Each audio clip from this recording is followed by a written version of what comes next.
The moment my fingers hovered over the cancel transfer button, a lifetime of memories flashed before my eyes.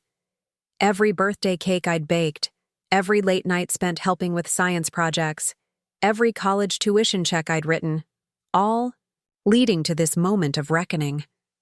The screen glowed accusingly in my dimly lit study as rain pattered against the windows of my Rose Hill estate. With one simple click, I would unravel the safety net I'd spent decades weaving for my only son. My hand trembled, not from age as Alaric assumed, but from the magnitude of what I was about to do. Before we jump back in, tell us where you're tuning in from, and if this story touches you, make sure you're subscribed, because tomorrow, I've saved something extra special for you. I pressed the button. $2. $7 million would not be transferred to Lumina Biotechnologies. My son's dream company would not launch next week. And for the first time in my 67 years, I felt the exhilarating lightness of putting myself first. My name is Elara Blackwood, and until 6 months ago, I was the invisible force behind one of the country's most successful pharmaceutical companies. As the founder and CEO of Meridian Therapeutics, I'd built an empire from a tiny research lab in my garage to a multi-billion-dollar corporation that had revolutionized diabetes treatment. When I sold the company last year for $230 million, I thought I'd finally earned my peace. Mornings in my garden, afternoons at my pottery wheel, evenings with classic novels I'd put off reading for decades. What I didn't anticipate was becoming my son's personal bank. Alaric had always been ambitious. Even as a child, he wasn't content with a lemonade stand. He wanted a lemonade franchise. When other teenagers got summer jobs at the mall, he started a lawn care service that employed half the neighborhood kids. I admired his drive. It reminded me of myself at his age. Before I'd become pregnant with him at 22, I'd been on track to become the youngest research director at Fairview Pharmaceuticals. His father, Dominic, hadn't wanted children so early in our careers, but I'd been determined to have both, a family and professional success. When Dominic walked out on us, claiming I was too ambitious for a mother, I doubled down on proving him wrong. I worked night shifts in labs while completing my PhD, hired reliable sitters, and read bedtime stories to Alaric over video calls when I traveled for conferences. It wasn't traditional motherhood, but I made sure he never lacked for anything, especially opportunities. Perhaps I overcompensated. While other parents gave their children weekly allowances, I funded Alaric's first business when he was 16, a custom computer building service that netted him enough to buy his first luxury car before college. When his tech startup failed after graduation, I covered his debts without question. When he married Nisa, an interior designer with expensive taste, I gifted them a waterfront condo in Azure Bay as a wedding present. "You're investing in greatness, Mom," he'd always say, his charismatic smile melting any concerns I might have voiced. And I believed him. I wanted to believe him. The afternoon that changed everything was unremarkable in every way. Spring sunshine filtered through the cherry blossoms outside my home office window. Cervantes, my elderly corgi, dozed at my feet as I reviewed the quarterly earnings from my investment portfolio. When my phone rang and Alaric's name flashed on the screen, I felt that familiar warmth that mothers never quite outgrow. "The proposal's finished," he announced without preamble. "Lumina's going to revolutionize personalized medicine, Mom. The proprietary algorithm we've developed can predict drug efficacy based on genetic markers with 97% accuracy. This isn't just another startup. This is the future of healthcare." His enthusiasm was infectious. For the past year, he'd been developing Lumina Biotechnologies with his former college roommate, Thorne. Every conversation we'd had since Christmas had revolved around their breakthrough technology. "That's wonderful, honey," I said, genuinely proud. "When are you meeting with investors?" "That's why I'm calling." His voice took on that subtle shift I'd learned to recognize, the tone he used when he wanted something. "Venture capital is too slow, and they'll want too much equity. This technology is too valuable to give away chunks to people who don't understand it. I knew what was coming next. I need $7 million for launch capital. Equipment, lab space, clinical trials, regulatory approval, we've mapped it all out. With your backing, we could be operational by fall and profitable within 18 months. The amount didn't shock me. After selling Meridian, I had more wealth than I could spend in my lifetime. What surprised me was my hesitation, a new sensation, when it came to supporting Alaric's ventures. That's a significant investment, I said carefully. I'd like to review the business plan and financials before committing. Mom, this opportunity won't wait. We have a narrow window before competitors catch up. I need an answer today. Alaric, you know I believe in you, but proper due diligence. Due diligence? He laughed, but there was an edge to it. Mom, you founded a pharmaceutical company. You know how this industry works. Speed to market is everything. Which is exactly why careful planning is essential, I countered. The conversation continued in this vein for another 20 minutes. Him pressing, me requesting more information. Finally, he sighed dramatically. Fine, I'll send over the prospectus, but I need your decision by tomorrow. Thorne has another investor interested, but I told him I wanted to keep this in the family. After we hung up, I sat in contemplative silence, one hand absently stroking Cervantes's soft fur. Something felt different this time. Perhaps it was the pressure for an immediate decision. Or maybe it was the subtle dismissal of my business expertise, as if I hadn't navigated the same regulatory landscape for 30 years. The prospectus arrived an hour later. As I scrolled through the document, my professional instincts triggered warning signals. The market analysis was suspiciously optimistic. The patent application status was vague. The burn rate calculations ignored several key expenses. But most concerning was the ownership structure. Alaric and Thorne would control 70% of the company, while I'd receive a 30% non-voting stake for my investment. I picked up my phone and began typing a message requesting clarification on these issues when a notification appeared. Alaric had accidentally included me on an email chain with Thorne. Mom's asking questions about the prospectus. Don't worry, I'll handle her. She doesn't understand modern biotech anyway. She's stuck in old-school pharmaceutical thinking.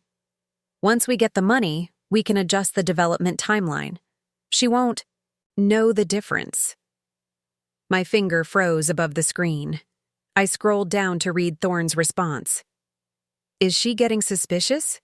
We need that cash before the Westridge deal closes next month. Can't you just tell her it's for equipment or something? Play the dutiful son card. Seems to work every time. The dutiful son card. The phrase pierced me like a physical blow. Was that how Alaric viewed our relationship? A card to be played when he needed money? I scrolled further, my chest tightening with each exchange. Relax, Alaric had written back. Mom's so desperate to feel included in my life she'll sign whatever I put in front of her. The old lady's lonelier than she admits. Besides, her cognitive abilities aren't what they used to be. She asked me the same question twice during our call today. I hadn't asked anything twice. I'd been deliberate in my questioning, circling back to get more specific answers about points he'd evaded. Perfect, Thorne replied. The senile old lady routine works in our favor. Once we secure this round of funding, we can focus on the real prize. Selling the concept to Westridge Pharmaceuticals. They won't care if the algorithm actually works as promised. By the time anyone figures it out, we'll be on my yacht in the Mediterranean. I sat perfectly still as the truth crystallized with painful clarity. There was no revolutionary algorithm, no 97% accuracy rate, no proprietary technology. Just an elaborate mock-up designed to secure funding from investors, starting with the easiest mark they knew. Me. For a moment, I couldn't breathe. The betrayal was so complete, so calculated, that it defied my comprehension. This wasn't my ambitious, driven son making a questionable business decision. This was a con man who happened to share my DNA. As the shock subsided, another emotion surfaced, one I hadn't anticipated: relief. A strange, liberating relief that the illusion had finally shattered. No more excuses. No more rationalizations. No more hoping that one day my sacrifices would earn his genuine respect. I closed the email and set my phone down. Then I did something I'd never done before. I poured myself a glass of the 30-year-old Scotch I'd been saving for a special occasion and walked out to my garden terrace. The western sky blazed orange and pink as the sun began its descent behind the mountains. I sipped the amber liquid slowly, feeling its warmth spread through my chest. How many sunsets had I missed over the years, too busy building a company, raising a child, trying to prove my worth to a world that never asked me to? That night, I didn't call Alaric to confront him. I didn't compose an angry email or text message. Instead, I slept more peacefully than I had in years. Preparing and narrating this story took us a lot of time, so if you are enjoying it, subscribe to our channel. It means a lot to us. Now back to the story. The following morning, I made 2 appointments, one with my financial advisor and one with my therapist. Then, I took Cervantes for a long walk through Rose Hill Park, paying attention to details I'd always been too busy to notice.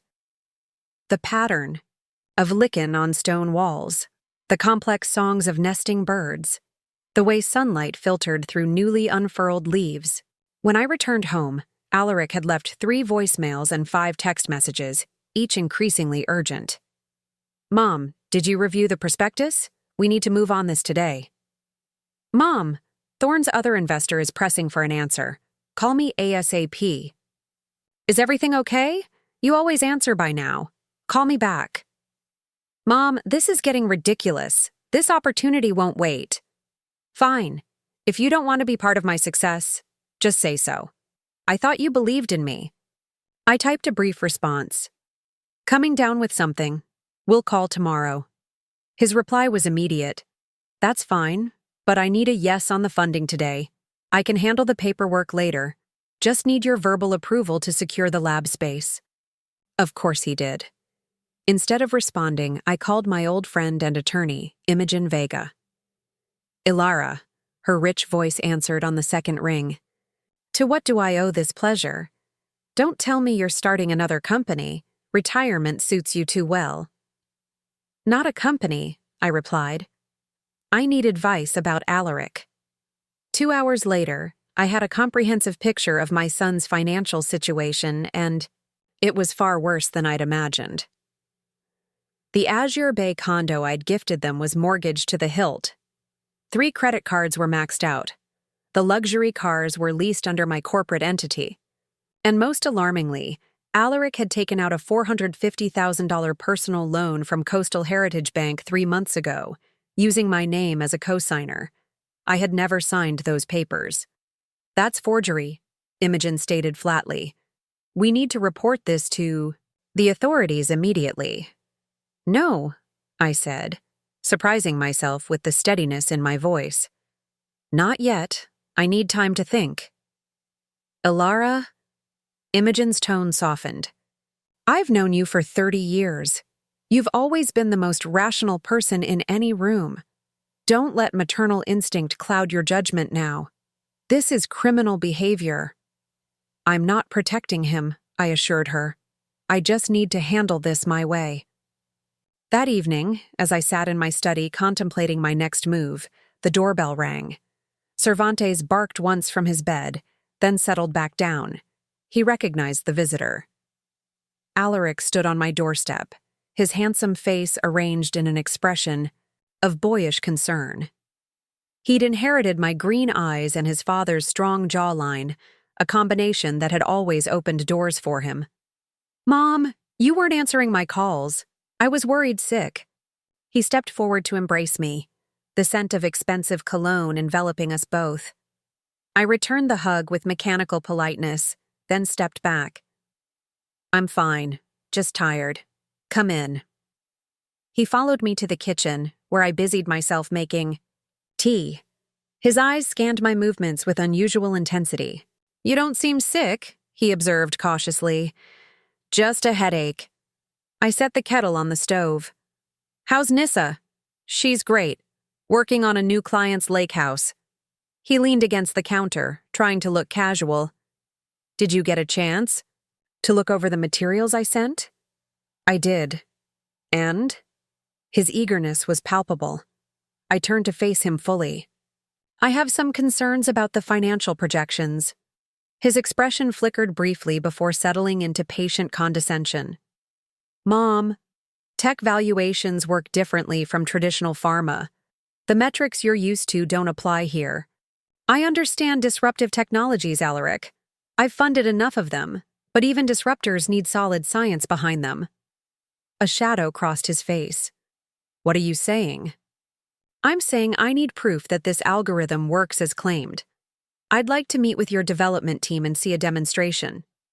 He laughed, but it didn't reach his eyes. "Mom, the code is highly proprietary. We can't risk—" "I built and sold a pharmaceutical company, Alaric. I know how to sign an NDA." His jaw tightened almost imperceptibly. "It's not about trust. It's about protecting our intellectual property at this delicate stage." "I see." I poured hot water into 2 mugs. "Well, without seeing evidence of a functional product, I'm afraid I can't provide the funding." Alaric's charm disappeared like a switch had been flipped. "Are you serious? After everything I've put into this? After telling Thorne I could deliver the investment?" I stirred honey into my tea with deliberate slowness. "I'm just being diligent. Any investor would ask the same questions.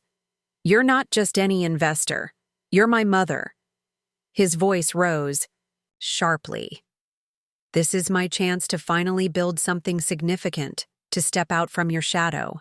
And you're sabotaging me because your feelings are hurt that I didn't consult you earlier?" I raised an eyebrow. "Is that what you think this is? About my ego? What else could it be? I've presented you with the opportunity of a lifetime, technology that could transform healthcare as we know it, and you're nitpicking the prospectus like some entry-level analyst." I took a calm sip of tea. "The bank called about the loan, Alaric." His face went blank. "What loan?" "The $450,000 from Coastal Heritage. They're concerned about the missed payments." A series of calculations visibly ran behind his eyes. That must be some mistake. I don't have a loan with them." "Not in your name, no. In mine. As co-signer." He swallowed hard. "I might have used your name as a reference." "Stop." I set my mug down gently. "We both know what you did. The question is why." For a moment, I thought he might continue denying it. Instead, his expression hardened into something I'd never seen before: contempt. "Because I needed it, and you would have said no. You've been tightening the purse strings ever since you sold Meridian, acting like I'm some irresponsible child who can't be trusted. Forging my signature on loan documents rather proves that point, doesn't it?" He slammed, his hand on the counter, making Cervantes jump up with a startled yelp. "You have hundreds of millions sitting in accounts doing nothing. What does it matter if I needed some capital?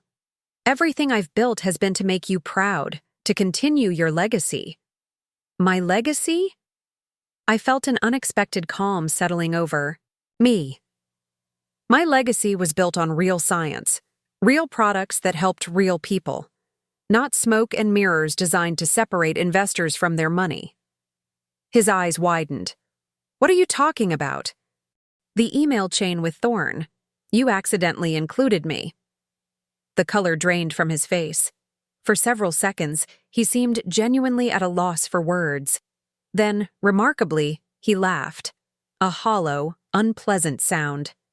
"Well, this is awkward."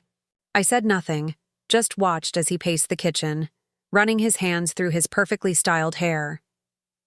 "Look, Mom, business communication sometimes sounds harsh out of context. Thorne has a crude sense of humor. Stop. I held up my hand.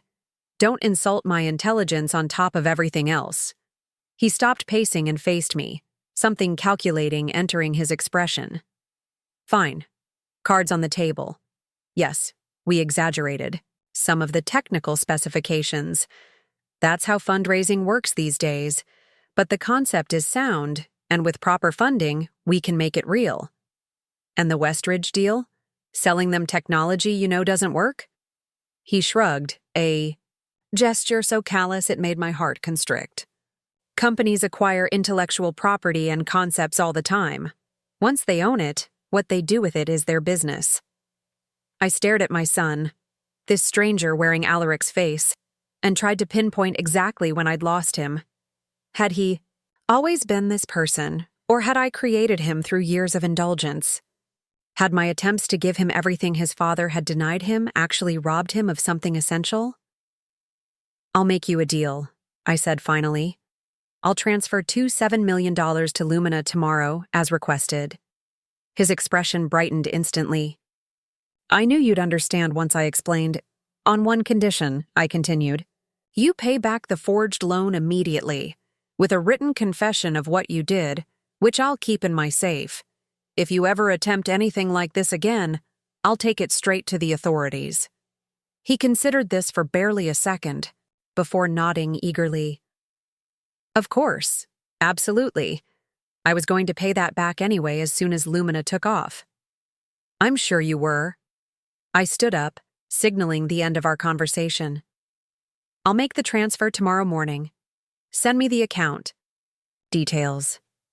After he left, I sat in my darkened kitchen for a long time, Cervantes resting his head sympathetically on my knee. The house felt oppressively quiet, the weight of decades of memories pressing in from all sides. In this very kitchen, I'd taught Alaric to make pancakes when he was barely tall enough to reach the counter. On holidays, we'd baked cookies using his grandmother's recipes. When he'd been accepted to Stanford, we'd danced around the island in celebration. Where had that boy gone?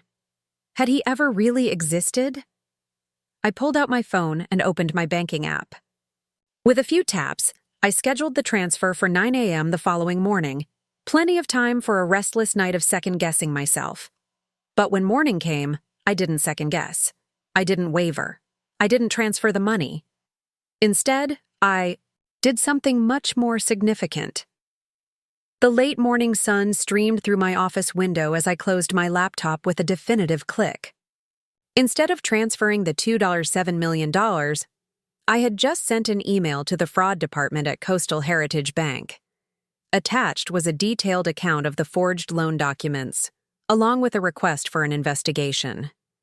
My hands were perfectly steady as I picked up my phone and called Imogen. It's done, I said simply when she answered. The transfer? She asked cautiously. No, the report to the bank. I've documented the forgery. A long pause followed. Elara, are you sure about this? Absolutely. I stood up and walked to the window, watching a pair of cardinals flit between the dogwood branches. It's time Alaric understood that actions have consequences. He could face criminal charges. I know. And you're prepared for that? The question hung in the air like a test. Was I truly prepared to see my only child potentially imprisoned for fraud? The son whose first steps I'd witnessed, whose nightmares I'd soothed, whose graduation speech had brought me to tears. I have to be, I finally answered.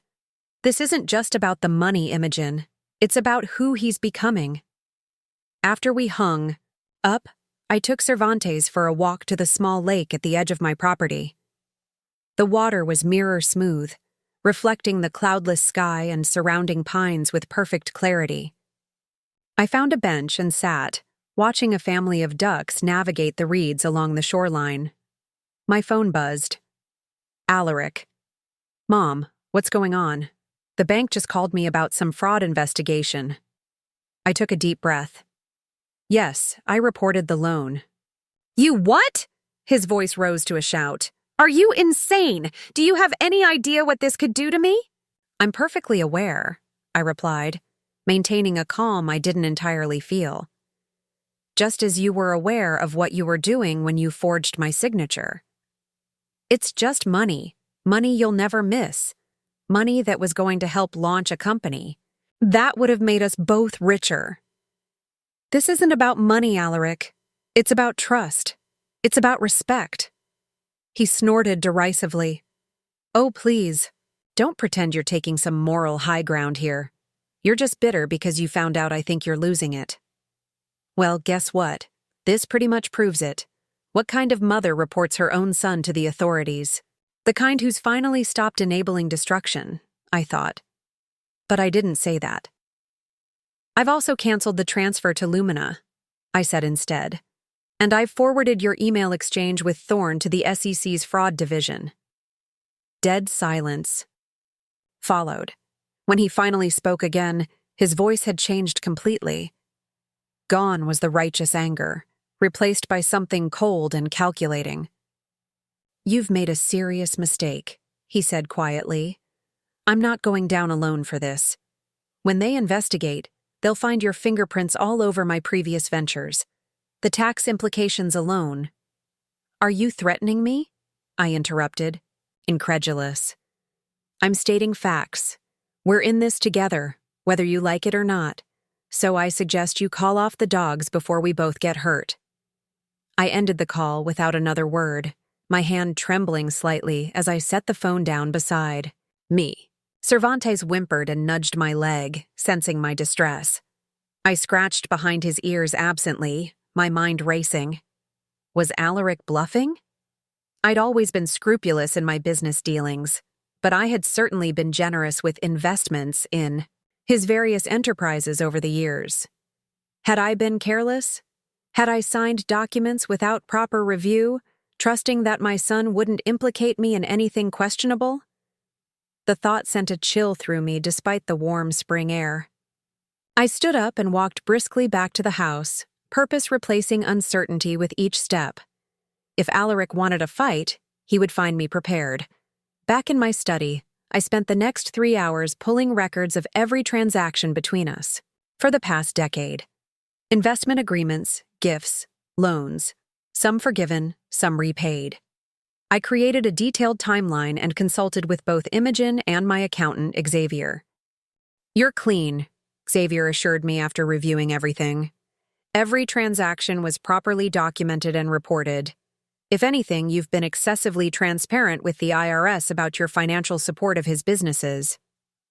That evening, as I was preparing a simple dinner for myself, the doorbell rang. Cervantes barked excitedly, his tail wagging. He recognized the visitor. My stomach tightened. Only 2 people elicited that response from him, Alaric and Nisa. I opened the door to find my daughter-in-law standing on the porch, immaculately dressed in a cream pantsuit that probably cost more than most people's monthly salary. Her expression was a perfect mask of concern. Elara, she said softly, may I come in? I think we need to talk. I hesitated, then stepped aside to let her enter. Nisa had always been difficult for me to read. Unlike Alaric, whose manipulations had a certain transparent quality once you knew to look for them, Nisa operated on a more subtle frequency. She was elegant, intelligent, and absolutely ruthless when it came to achieving her goals, qualities I might have admired in different circumstances. Would you like some tea? I offered, more from habit than hospitality. No, thank you.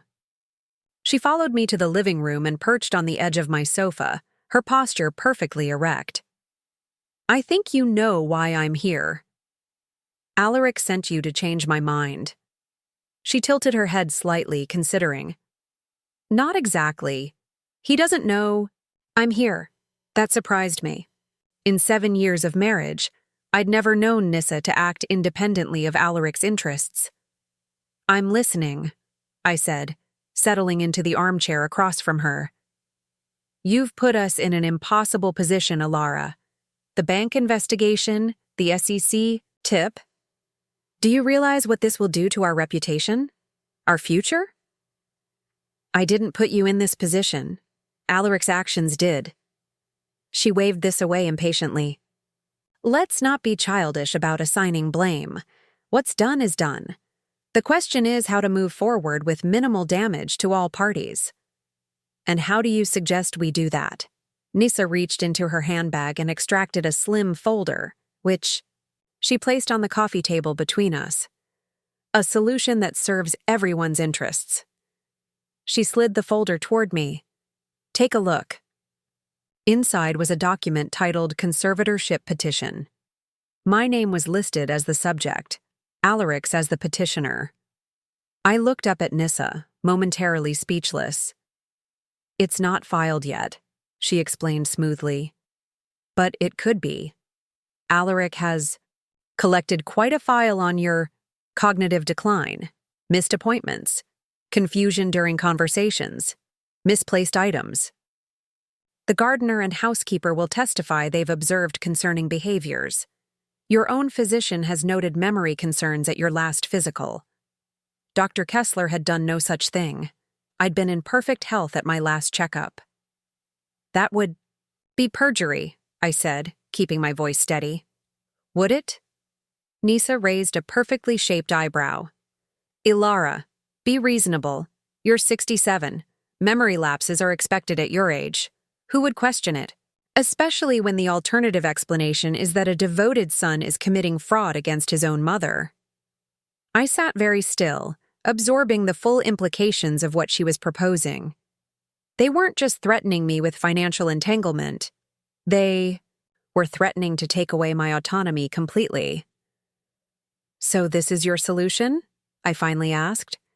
I drop the fraud reports, transfer the money to Lumina, and in exchange, you don't try to have me declared incompetent? I prefer to see it as a family working through a misunderstanding. Alaric made a mistake with the loan. He admits that. But reporting him to authorities is an overreaction that helps no one. We're offering a path back to normalcy. Normalcy, I repeated, where I finance your lifestyle without question while you plot behind my back. Nissa sighed as if disappointed by my stubbornness. We all benefited from the arrangement, Elara. You got to feel needed and involved in your son's life. We received the financial support to maintain appearances in circles that have helped your social standing as well. It was symbiotic. I almost laughed at the cold assessment of our relationship. In Nissa's world, everything was transactional, even family bonds. And if I refuse this generous offer? Then we proceed with the conservatorship petition. Your recent erratic behavior, making false accusations, threatening your own son with criminal charges, will support our case that you're no longer capable of managing your affairs. I stood up, my decision made. I think you should leave. Now. Nisa remained seated, her gaze level. You haven't given me your answer. I believe I have. She finally rose, smoothing her already perfect slacks. You have 24 hours to reconsider. After that, the petition will be filed. After showing her out, I leaned against the closed door, my heart pounding. The audacity of their scheme was breathtaking. Not content with merely stealing from me, they now planned to strip me of my legal rights, my dignity, my independence. I returned to the living room and picked up the conservatorship petition, reading it more carefully this time. The document was professionally prepared, with supporting exhibits referenced throughout. This wasn't a hastily assembled threat. They had been planning this for some time. I called Imogen again, this time activating the video feature so I could show her the petition. This changes everything, she said grimly after examining it. They're playing hardball. Even if the petition ultimately fails, the process itself would be invasive and humiliating for you. What are my options? Legally, we fight it, of course. But given Alaric's apparent willingness to forge documents and commit perjury, we need to approach this differently.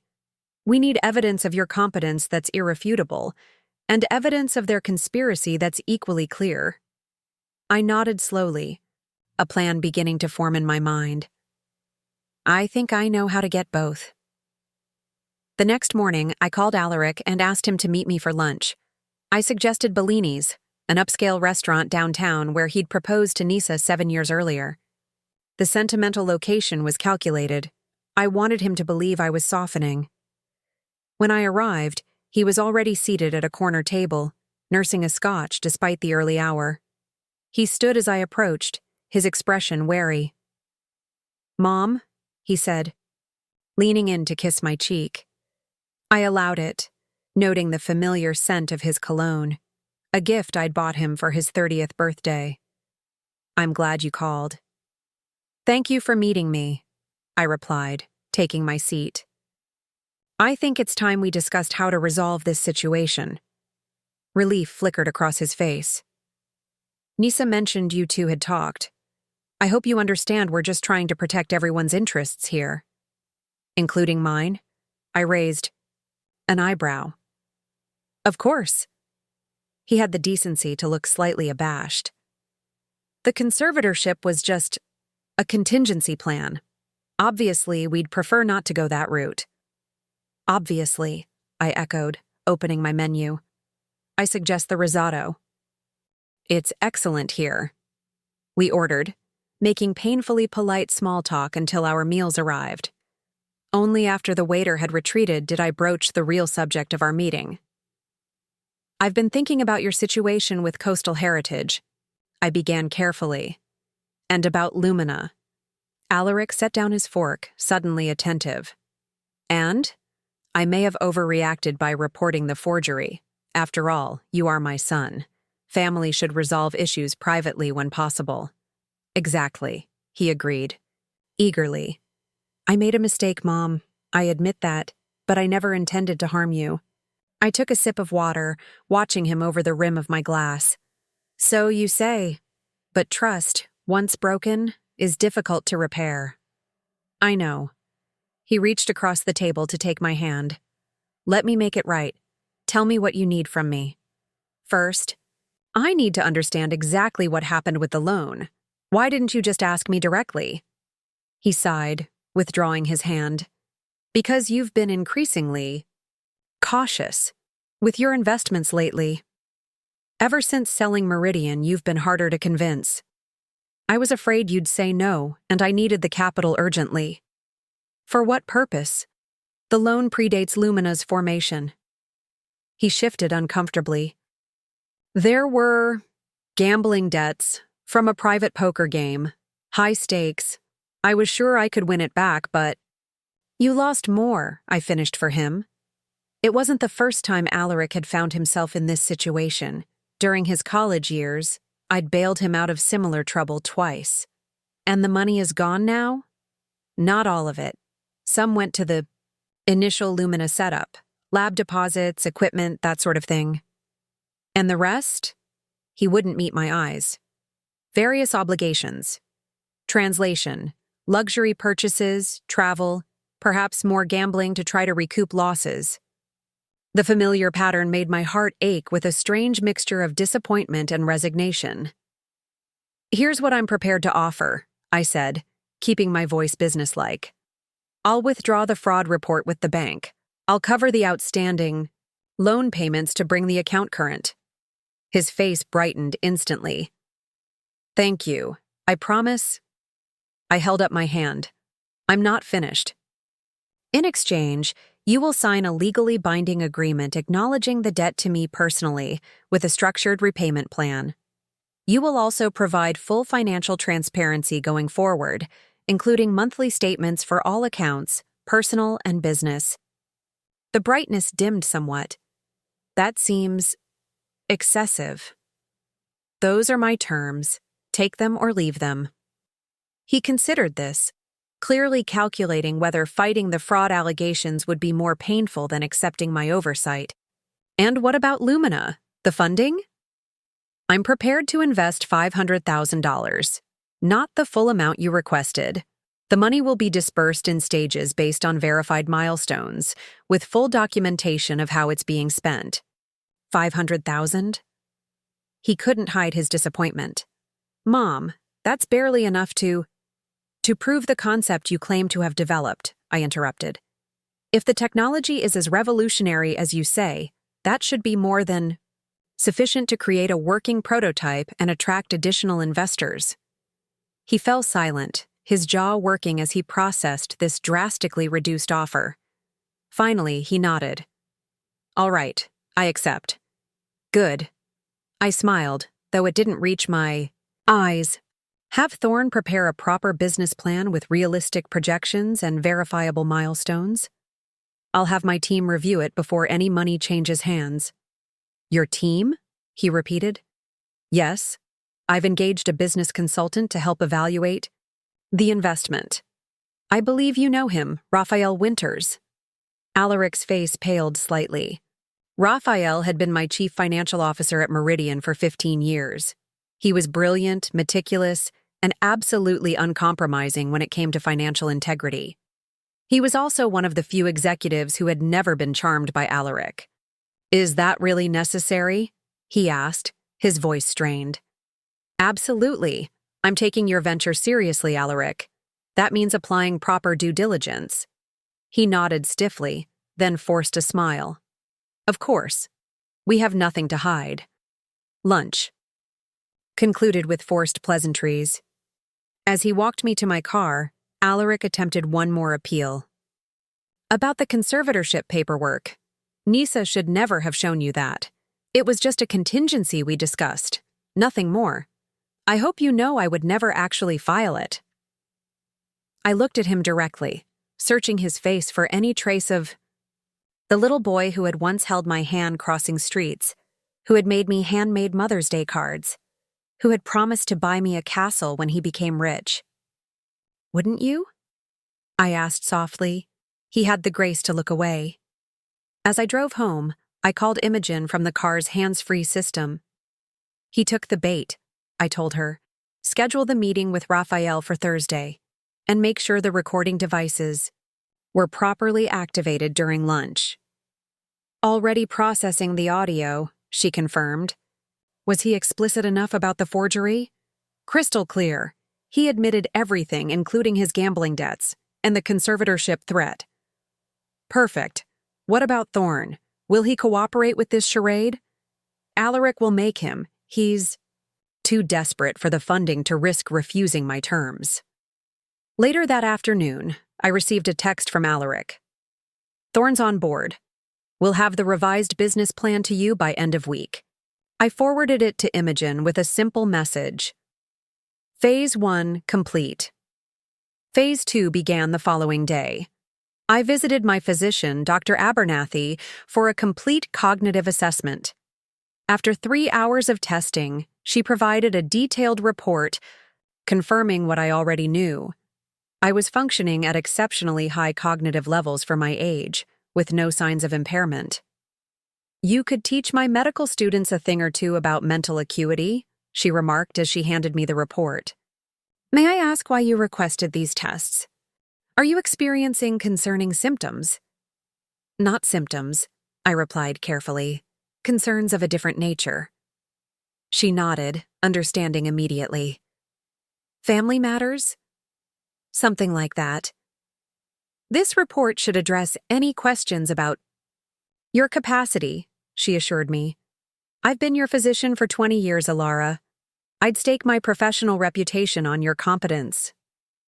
Thank you, Regina. That means more than you know. Next, I visited Coastal Heritage Bank, meeting directly with the fraud investigator handling my case. I explained that while the signature on the loan documents was indeed forged, I had decided not to pursue criminal charges against my son. However, I added, I want the record to show that I reported the forgery promptly upon discovering it. And I want to be removed as co-signer immediately. We can certainly document your report, the investigator confirmed. As for removing you as co-signer, that's complicated. Mr. Blackwood wouldn't qualify for the loan without your backing, which he obtained fraudulently, I pointed out. True, we could call the loan due immediately on those grounds. I considered this option. It would certainly create immediate pressure on Alaric, but it might also drive him to more desperate measures. For my plan to work, I needed to maintain the illusion that I was still manipulable. Let's hold off on that for now, I decided. But I want it clearly documented that I've contested the signature and wish to be removed as soon as the bank's policies allow. The third component of Phase 2 required more subtlety. Through Imogen, I arranged a meeting with Thorne Prescott, ostensibly to discuss the revised business plan for Lumina. We met at a quiet cafe near his apartment, neutral territory where Alaric was unlikely to appear unexpectedly. Thorne was younger than I expected, perhaps early 30s, with the polished appearance of someone who'd grown up with privilege. His handshake was firm, his smile practiced. Mrs. Blackwood, it's a pleasure to finally meet you. Alaric speaks of you often. I'm sure he does, I replied dryly. Shall we get straight to business? I understand you're reworking the Lumina proposal based on my revised investment parameters. Yes, we're adjusting our timeline and deliverables to accommodate the initial funding level. His tone carried just a hint of condescension, the tech entrepreneur humoring the old-school investor who didn't quite grasp the vision. I've reviewed your background, Mr. Prescott. Harvard Business School, followed by 2 startups, both acquired, though at relatively modest valuations. No scientific training, despite Lumina being positioned as a biotech venture. He blinked, clearly surprised by my directness. I handle the business operations. Our technical team doesn't exist, I finished for him. At least not beyond the contract developers you've engaged for rudimentary coding. His surprise turned to wariness. I'm not sure what Alaric has told you about our operation. Alaric has told me a great many things. I'm more interested in what you can tell me. Thorne leaned back, his expression shifting to calculation. What exactly are you looking for, Mrs. Blackwood? The truth, which I already have, courtesy of your email exchanges with my son. Color drained from his face. Those messages were explicit about your intentions to defraud investors, beginning with me. I opened my tablet and turned it toward him, displaying the damning email thread. What I'm curious about is whether you're willing to risk federal charges for your part in this scheme. Are you threatening me? He asked, his voice barely above a whisper. I'm offering you an opportunity. Testify about Alaric's plan, including the forged loan documents and the conservatorship threat, and I'll exclude you from any legal action I pursue. You'd do that to your own son? Genuine shock registered on his face. My son is making choices that will destroy his life if left unchecked. Sometimes love means allowing natural consequences to take their course. Thorne was silent for a long moment, visibly weighing his options. Finally, he nodded. What do you need from me? A sworn affidavit detailing everything, the fake technology claims, the plan to sell non-existent intellectual property to Westridge, Alaric's admission of forgery. Everything. He'll know it was me. He'll come after me. I shook my head. Not if we structure this correctly. The affidavit stays sealed unless he forces my hand. Think of it as insurance. And in exchange, you walk away clean. And I don't contact the 2 investors from your previous startup who might be interested to learn how you misrepresented the user metrics before acquisition. His eyes widened slightly. You've been thorough. I built a pharmaceutical company from nothing, Mr. Prescott. Due diligence is second nature to me. By week's end, I had assembled everything I needed. Medical certification of my cognitive competence, bank documentation of the forgery report, Thorne's notarized affidavit, and the restaurant recording of Alaric admitting to both the forgery and the conservatorship threat. Phase 3 was ready to begin.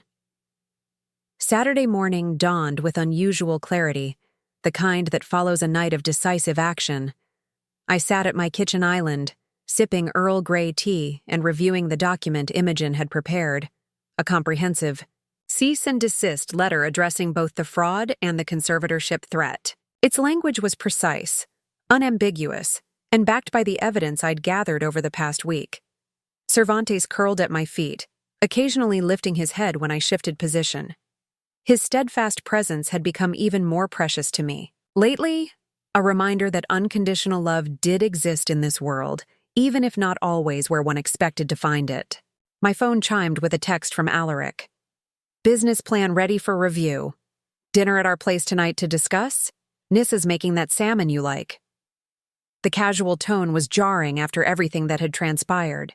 It was as if he genuinely believed our lunch meeting had reset everything, that his admission of forgery, the conservatorship threat, and years of financial manipulation could be smoothed over with a family dinner and his wife's cooking. Can't tonight, I typed back. Meeting tomorrow at my office, 10 a.m., bring Thorn. 3 dots appeared as he started typing a response, then disappeared, then reappeared. Finally, your office? You retired. Meridian still maintains an office. For me. Conference Room B. This was true. Part of my sale agreement had included lifetime access to a modest suite at the company headquarters. I rarely used it, preferring to work from home when necessary. But tomorrow's meeting required neutral territory with proper security. Fine. See you then. I set my phone down and gazed out the window at my garden. The irises were blooming, their deep purple petals catching the morning light. I'd planted them 3 years ago after attending a botanical workshop, the first hobby I'd pursued purely for pleasure after decades of work-centered existence. Since then, gardening had become my sanctuary, a place where growth and decay followed natural rhythms, where effort and care yielded visible results. How different from the artificial, manipulated relationship I'd cultivated with my son. The doorbell rang, startling me from my contemplation. I wasn't expecting visitors. Through the security monitor, I saw a slender young woman with cropped, black hair standing on my porch, nervously shifting her weight from foot to foot. I didn't recognize her. My finger hovered over the intercom button, hesitating. After recent events, I'd grown more cautious about unexpected visitors. But something, in her demeanor, anxious yet determined, prompted me to press the button. May I help you? The woman looked up, startled by the sound of my voice. Mrs. Blackwood? I'm Zara Michaels. I worked for your son at Lumina. I need to speak with you. It's important. Intrigued, I opened the door. Zara appeared to be in her late 20s, dressed simply in jeans and a button-down shirt. Her expression was a mixture of apprehension and resolve. Please, come in, I offered, leading her to the living room. Can I get you anything to drink? No, thank you. She perched on the edge of the sofa, clutching a messenger bag to her chest. I apologize for coming unannounced. I couldn't risk calling. I wasn't sure if Mr. Blackwood monitored your communications. That was a concerning assumption. He doesn't, I assured her, though privately I wondered if I'd been naive about that as well. What's this about, Ms. Michaels? I was Lumina's lead data scientist, she began, her voice gaining confidence as she spoke. Hired 4 months ago to develop the predictive algorithm Mr. Blackwood described in the company prospectus. The algorithm that supposedly predicts drug efficacy based on genetic markers. She nodded. That's the one, except it doesn't work. Not even close. The foundational science is sound, but the implementation is years away from commercial viability. I tried explaining this to Mr. Blackwood, but he insisted we present the algorithm as functional in investor materials. And when was this? 3 weeks ago. When I refused, he fired me. She unzipped her bag and withdrew a tablet. But not before I documented everything.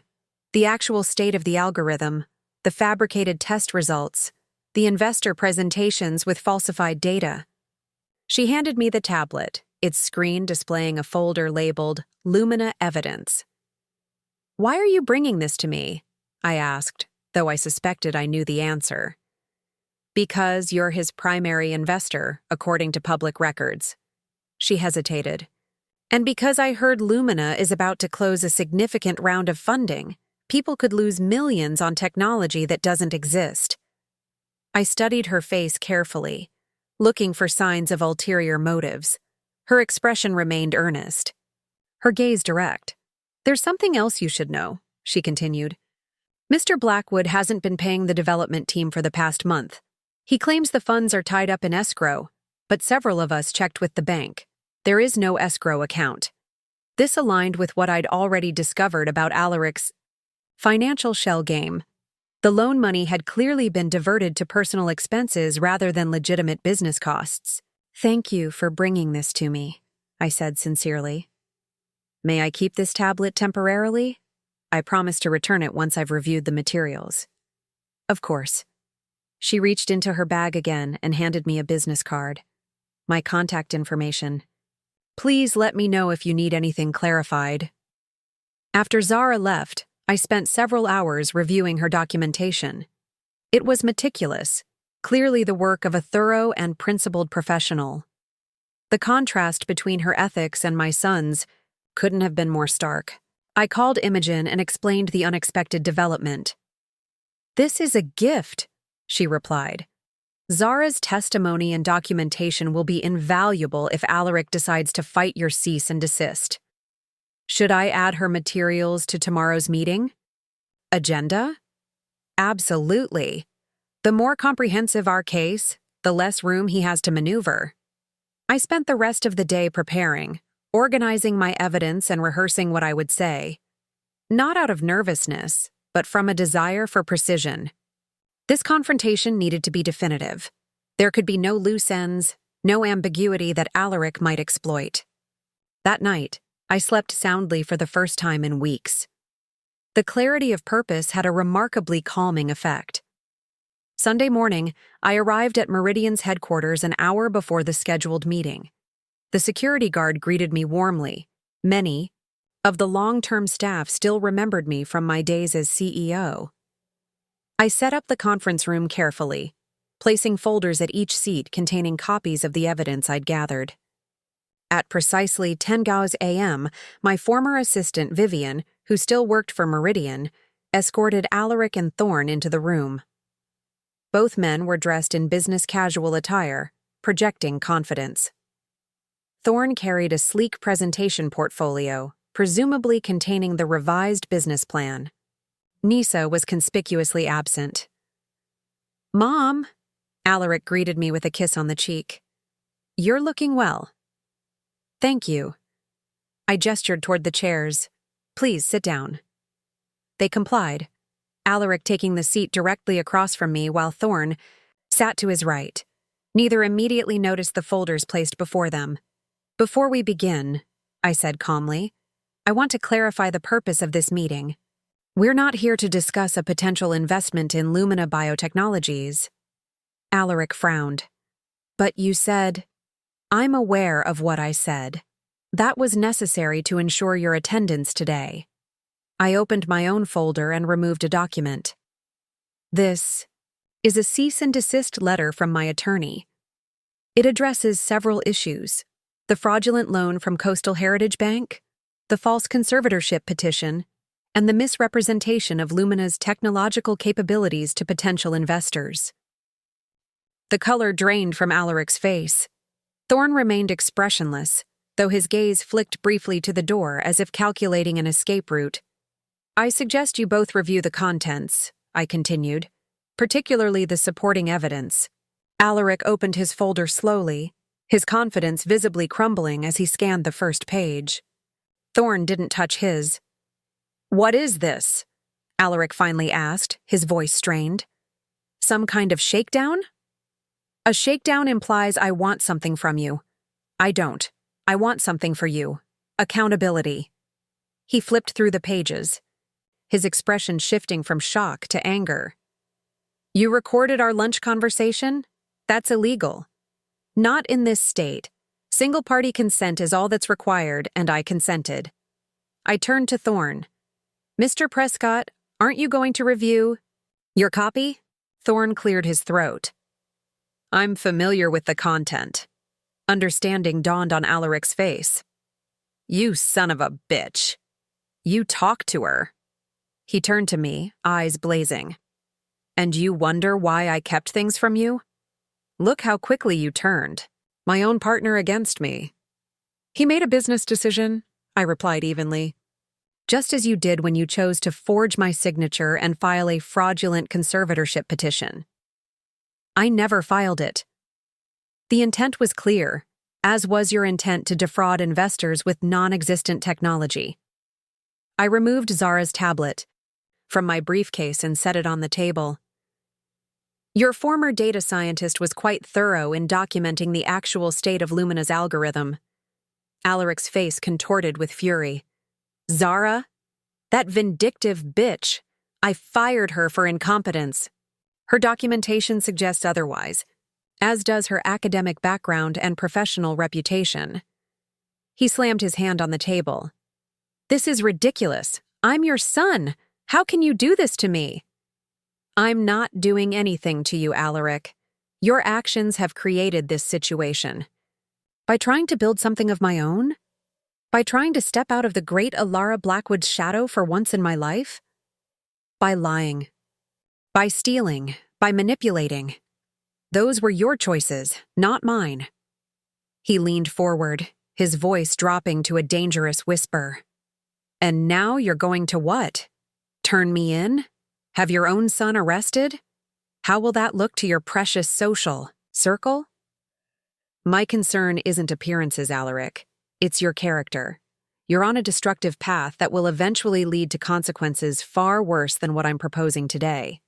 Which is what exactly? Thorne interjected, speaking for the first time. What are your terms? I folded my hands on the table. Complete financial transparency, immediate dissolution of Lumina, and return of any investor funds. A written acknowledgement of the forgery to be held in escrow by my attorney. Regular sessions with a therapist specializing in financial behavior disorders. I turned to Alaric. And most importantly, an honest conversation about the pattern of deception that's defined our relationship for years. Alaric stared at me in disbelief. You want me to close my company and see a shrink? That's your solution? That's my offer. The alternative is that I forward all of this evidence to the appropriate authorities, the bank's fraud division, the SEC, the district attorney's office. The choice is yours. He stood abruptly, sending his chair skidding backward. You've lost your mind. I'm not agreeing to any of this. Then I suggest you retain a good criminal defense attorney. Thorne shifted uncomfortably. Alaric, maybe we should consider— Shut up! Alaric snapped. You've done enough damage. He turned back to me, his face flushed with anger. You think you've won, don't you?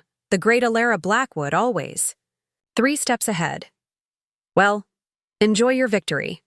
I hope it keeps you warm at night when you're alone in that big, empty house of yours. I'm already warm, I replied quietly. I have the truth, and I have my integrity. He laughed bitterly. Integrity, right. The woman who built a fortune selling overpriced drugs to desperate people is lecturing me about integrity. Meridian's medications saved lives. They were priced fairly for the research investment they represented. And we maintained one of the most generous patient assistance programs in the industry. I kept my voice calm, refusing to be baited. But we're not here to debate my business ethics. We're addressing your actions. No, we're done here. He snatched up his jacket from the back of his chair. Come on, Thorne. We're leaving. Thorne hesitated, glancing between Alaric and me. I think I'll stay and discuss options with Mrs. Blackwood. Traitor, Alaric spat. You'll regret this. He stormed out, slamming the door behind him with such force that the glass wall of the conference room vibrated. Thorne exhaled slowly. That went about as expected. Yes, I gathered my papers calmly. It did. What happens now? Now we wait. Alaric has 48 hours to accept my terms before I proceed with formal complaints to the authorities. Thorne nodded, his expression pensive. For what it's worth, I didn't know about the conservatorship plan. That was all him and Nisa. But you knew about the forgery and the fraudulent business plan. He had the grace to look ashamed. Yes, I did. Why? You had a promising career before this. 2 successful exits, connections in the venture capital world. Why risk everything on such an obvious scam? Thorne was quiet for a long moment. Because your son is very convincing when he wants to be. He has a gift for making you believe you're special, that you're part of something extraordinary. He smiled ruefully. I imagine you know that better than anyone. I did know. Alaric's charisma had always been his greatest asset and his most dangerous weapon. How many times had I convinced myself that this time would be different, that he'd finally learned his lesson, that his latest venture was legitimate? What will you do now? I asked. Start over, somewhere else, with a legitimate business model. He stood and extended his hand. Thank you for the second chance. Not everyone would have offered that. I shook his hand briefly. Don't waste it. After Thorne left, I remained in the conference room, staring out at the city skyline. The confrontation had gone exactly as I'd anticipated, yet I felt no satisfaction, only a profound sadness for what might have been, for the relationship Alaric and I could have had if honesty and respect had been its foundation. My phone buzzed with a text from Nissa. We need to talk, alone. Meet me at Rose Hill Park, the gazebo by the lake, 4 p.m. I considered ignoring it. Nissa was as manipulative as Alaric, perhaps more so in her subtle way. But curiosity won out. What could she possibly have to say that would matter now? I arrived at the park precisely at 4. The spring afternoon was glorious. Flowering trees in full bloom, children playing on nearby lawns, elderly couples strolling hand in hand along winding paths. The white Victorian gazebo overlooking the lake was empty when I approached, but moments later, I spotted Nissa walking briskly toward it. She wore dark sunglasses despite the shade of her wide-brimmed hat, and her normally impeccable appearance seemed slightly disheveled. When she removed the glasses as she entered the gazebo, I was shocked to see her right eye swollen and discolored. What happened to you? I asked, genuine concern overriding our adversarial relationship. What do you think happened? Her voice was bitter yet controlled. Alaric came home from your meeting in a rage. When I suggested he should consider your offer, she gestured toward her face. This is what your ultimatum accomplished. I sat down heavily on the gazebo bench. Has he done this before?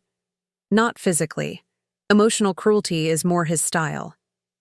She remained standing, arms crossed defensively. But he's never been backed into a corner like this before. Nissa, if you're in danger... Save your concern, she interrupted sharply. I'm not here for your pity. I'm here to make a deal. Of course she was. What kind of deal?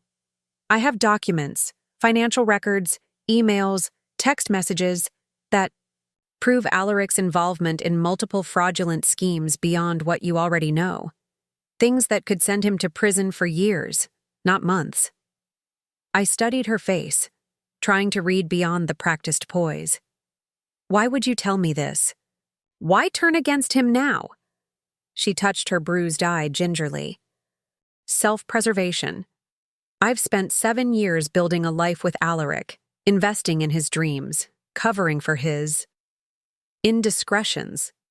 I've lied to investors, to friends, even to myself about who he really is. Her voice wavered slightly. This morning, I finally saw the truth. He doesn't care about anyone but himself. Not me, not you, not the child I'm carrying. The last revelation hit me like a physical blow. You're pregnant? She nodded, one hand moving protectively to her still flat stomach. 12 weeks. I told him last night, thinking it might soften him, make him reconsider his position with you. Instead, he accused me of trying to trap him, of using the pregnancy as leverage. Her eyes hardened. So now I am using it as leverage, just not with him. What do you want from me? I asked, though I already suspected. Financial security, independence. A chance to raise my child away from Alaric's influence. She sat down beside me, close enough that I could smell her expensive perfume. In exchange, I'll give you everything you need to ensure he faces full consequences for his actions. You're asking me to pay you to testify against my own son. The irony wasn't lost on me. To help put the father of your child in prison. I'm offering you the justice you clearly want, she countered, and asking for the security my child deserves. I gazed out at the lake, watching a pair of swans glide across its mirrored surface. The situation had taken yet another unexpected turn, presenting me with a decision I'd never anticipated making. The child, I said finally. My grandchild. Are you certain? For the first time, vulnerability showed through Nissa's composed facade. Yes. Despite everything, I want this baby. Maybe because it's the one honest thing to come out of my marriage. I believed her. Whatever Nissa's faults, and they were numerous, this unexpected honesty rang true. I won't pay you for testimony, I said, my decision crystallizing. That would be legally and ethically wrong. But I will ensure that my grandchild has financial security and educational opportunities, regardless of what happens with Alaric. Her expression shifted from calculation to cautious relief. And me? That depends on your choices going forward. I'm willing to help you establish independence, a reasonable settlement that reflects your situation, not your leverage. But I won't fund the lifestyle you've become accustomed to with Alaric. She considered this, clearly weighing her options. Finally, she nodded. I can accept those terms, on one condition. Which is? You don't tell Alaric about the baby. Not yet. Not until I'm safely away from him. The request troubled me. Despite everything, shouldn't Alaric know he was going to be a father? Then again, given his current state and what he'd done to Nissa, perhaps distance was the safest choice for now. Agreed, I said. But eventually, he should know. Eventually, she echoed, though her tone suggested she had a different timeline in mind. As we left the gazebo and walked toward the parking area, Nissa asked the question I'd been expecting. Will you really do it? Turn him in? Your own son? I stopped and faced her directly. I'm still hoping he'll make the right choice. Accept responsibility, get help, find a legitimate path forward. And if he doesn't? The swans had taken flight from the lake, their powerful wings carrying them skyward in perfect unison. I watched them until they disappeared against the bright blue expanse. Then yes, I said quietly. I will. Monday morning arrived with an unexpected downpour, dark clouds releasing torrents of rain that drummed against my bedroom windows. I lay awake listening to the storm, Cervantes snoring softly beside me. The weather matched my mood, turbulent, unsettled, yet somehow cleansing. The 48-hour deadline I'd given Alaric would expire tomorrow morning, and still no word. From him beyond a flurry of missed calls immediately after our confrontation, followed by ominous silence. My phone vibrated on the nightstand, a text from Imogen. Urgent, call me. I dialed her immediately. Elara, sorry to wake you, she began without preamble. Alaric emptied his accounts last night. All of them. The bank just flagged it through. Are monitoring. I sat up, suddenly alert. How much? Everything he could access. About $320,000 across personal and business accounts. Private jet company charged his card for a flight to Grand Cayman late last night. My heart sank. He's running. Looks that way. He's trying to move assets offshore before we can freeze them. I'd considered this possibility, but had hoped Alaric would choose a different path. What about Nissa? Is she with him? No indication she was on the flight. Do you want me to alert authorities now, or wait until the deadline? I thought of Nissa's bruised face, of her pregnancy, of all the evidence meticulously gathered. Waiting would only give Alaric more time to hide assets and prepare defenses. Alert them now, I decided. And contact Nisa. Make sure she's safe. After hanging up, I dressed quickly and headed downstairs. The kitchen felt unnaturally quiet save for the rain pattering against the windows. I made coffee mechanically, my mind working through implications and next steps. When my doorbell rang at 7:30 a.m., I assumed it was Imogen with updates. Instead, I found myself face to face with two serious-looking individuals in dark suits standing beneath black umbrellas. "Mrs. Elara Blackwood?" the woman asked, showing me credentials. "I'm Special Agent Daniels with the FBI's Financial Crimes Division. This is Agent Carver. We'd like to ask you some questions about your son, Alaric Blackwood." I invited them in, offering coffee, which they declined. We sat in my living room, the formal setting somehow appropriate for this formal disintegration of my family life. "We've been investigating Lumina Biotechnologies for several months," Agent Daniels explained, "as well as other entities controlled by your son." This was unexpected. "Several months? What prompted the investigation?" "A pattern of suspicious activity flagged by our financial monitoring systems. Mr. Blackwood has been soliciting investments for multiple business ventures simultaneously, using the same underlying intellectual property claims." "You're saying—" "He was selling the same technology to different investors, representing it as exclusive to each?" "Precisely." Agent Carver opened a laptop. "We've documented at least 4 separate entities, each with different names and corporate structures, but all claiming ownership of the same proprietary algorithm." My stomach tightened. The scope of Alaric's deception was broader than I'd imagined. "I only became aware of potential fraud recently," I explained. "I was preparing to file formal complaints today." "So we understand," Agent Daniels nodded. "Your attorney contacted our office this morning with substantial evidence. That, combined with our existing investigation, prompted our visit. Do you know where my son is currently?"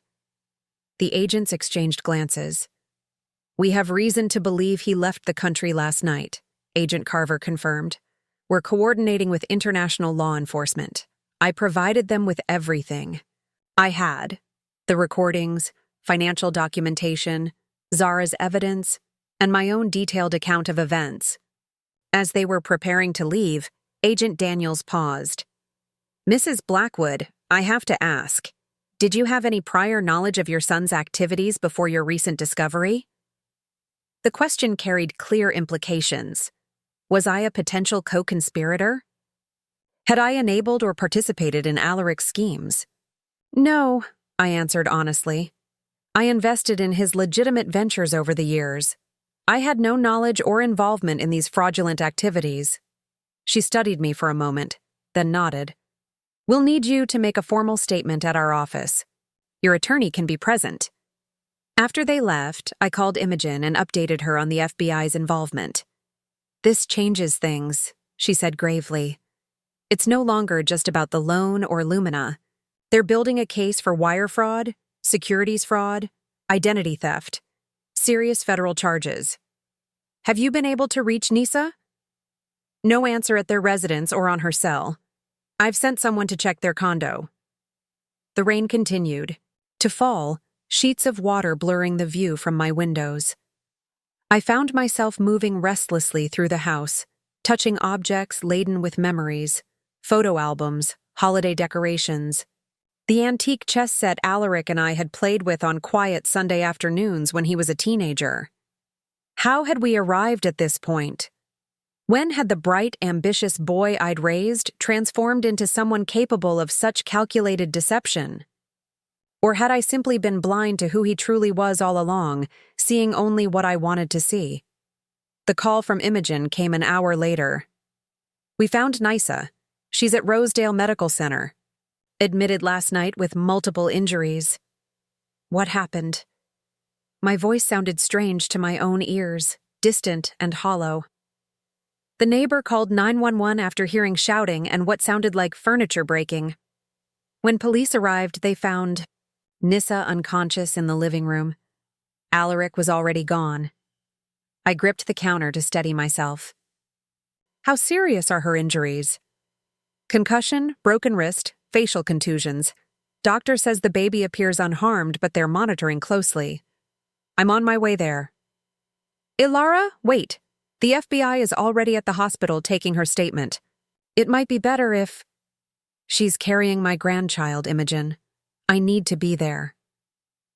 The hospital corridors were bright and antiseptic, a stark contrast to the gloomy weather outside.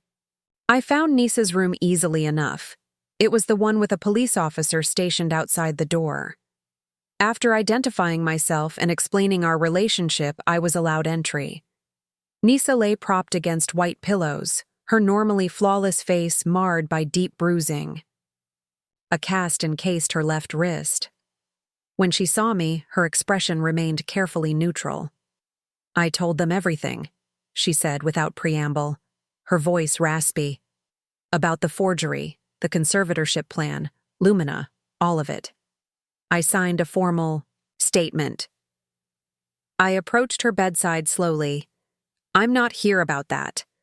I came to make sure you and the baby are all right.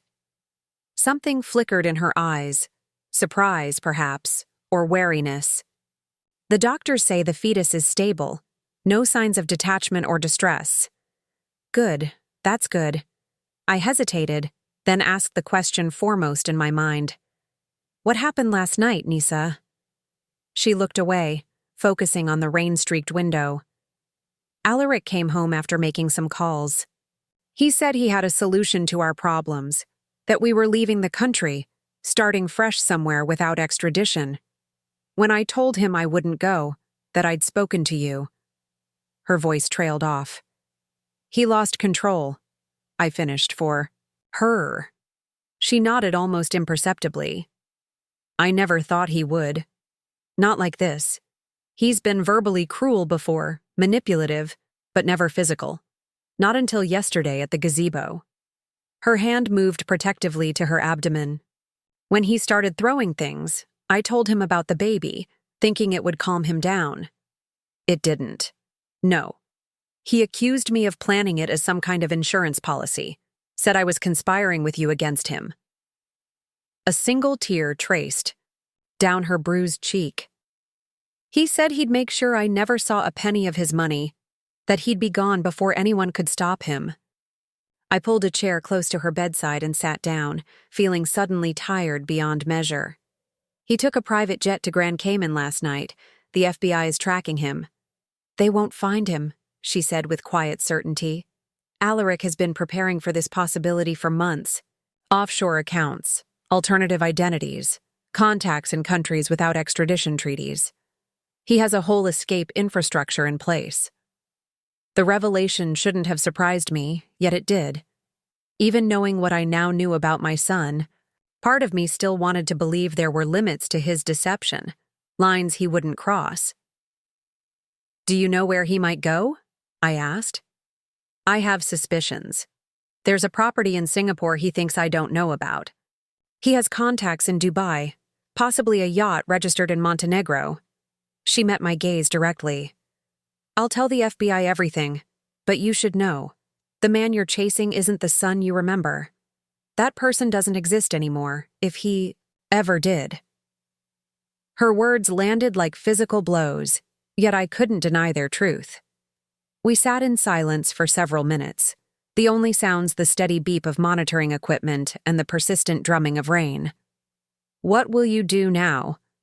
I finally asked. Cooperate with the investigation. Recover from... She gestured vaguely at her injuries.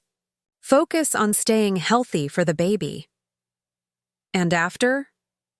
She looked genuinely uncertain for the first time since I'd known her. The carefully constructed facade of the polished, confident woman had cracked, revealing someone more vulnerable than I'd imagined. I don't know. My design business is mostly connections through Alaric. My family and I aren't close. Most of my friends are really his friends. She attempted a smile that didn't reach her eyes. I suppose I'll have to reinvent myself. You don't have to do it alone. The words emerged before I'd fully considered them, yet I found I meant them. She studied me skeptically. Why would you help me after everything? The conservatorship? Scheme, the manipulation, the lies. I was part of all of it. Not all of it, I corrected. And you came forward in the end. Besides, I nodded toward her midsection. That's my grandchild. Whatever else has happened, that connection matters to me. For the first time, something like genuine emotion crossed her face. Not calculation or performance, but authentic vulnerability. I don't know if I can be a good mother, she whispered. I never had the best example. Neither did I admitted. I made plenty of mistakes with Alaric. Perhaps the biggest was believing that material support could substitute for emotional honesty. I reached out hesitantly and placed my hand over hers. Maybe we both have things to learn. She didn't pull away. The next several weeks unfolded in a blur of legal proceedings, financial forensics, and media scrutiny. The FBI investigation revealed the full extent of Alaric's schemes, not just Lumina, but at least 5 other fraudulent ventures targeting different investor groups with essentially the same non-existent technology. The total amount exceeded $7 million, gathered from nearly 30 victims, including several retirement funds and a medical research foundation. I spent hours with federal prosecutors, providing statements and documentation. Each new revelation felt like discovering another room in a house I thought I knew, only to find it filled with strangers. Alaric remained at large. The Cayman Islands had merely been a waypoint. From there, he disappeared into a network of private transportation and false identities that the FBI was still trying to untangle. His face appeared on international watch lists and financial crime bulletins. Occasionally, possible sightings were reported: Dubai, Bangkok, Caracas, but none confirmed. Through it all, I maintained regular contact with Nisa, whose pregnancy was progressing normally despite the trauma she'd experienced. She moved from the condo she'd shared with Alaric to a serviced apartment I'd arranged in a secure building. Our relationship remained cautious but evolving, bound by the unexpected connection of the child she carried. One rainy afternoon in late June, I invited her to Rose Hill for tea. She arrived wearing a simple maternity dress, her pregnancy now clearly visible at 20 weeks. The bruises had faded, but something in her eyes remained shadowed. I had an ultrasound yesterday, she said as I poured Earl Grey into delicate cups my mother had left me. It's a girl, a granddaughter. The notion felt both surreal and deeply meaningful. Have you thought about names? A few, nothing definite yet. She stirred honey into her tea. The doctor says everything looks perfect. Strong heartbeat, all measurements normal. That's wonderful news. We sat in companionable silence for a moment, the rain creating a gentle backdrop. I've been thinking, Nisa said finally, about what happens after she's born, about what kind of life I want to give her.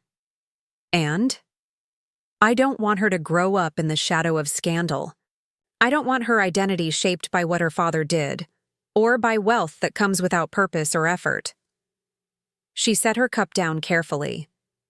I've decided to go back to school, finish my degree in architectural design. This was unexpected. Nisa had always seemed content in her role as Alaric's stylish wife, focusing on social connections and image maintenance rather than professional ambitions. That sounds like a positive step. When would you start? January term, if I can get the applications completed in time. There's a strong program at Wellington College with evening and weekend options for parents. She hesitated.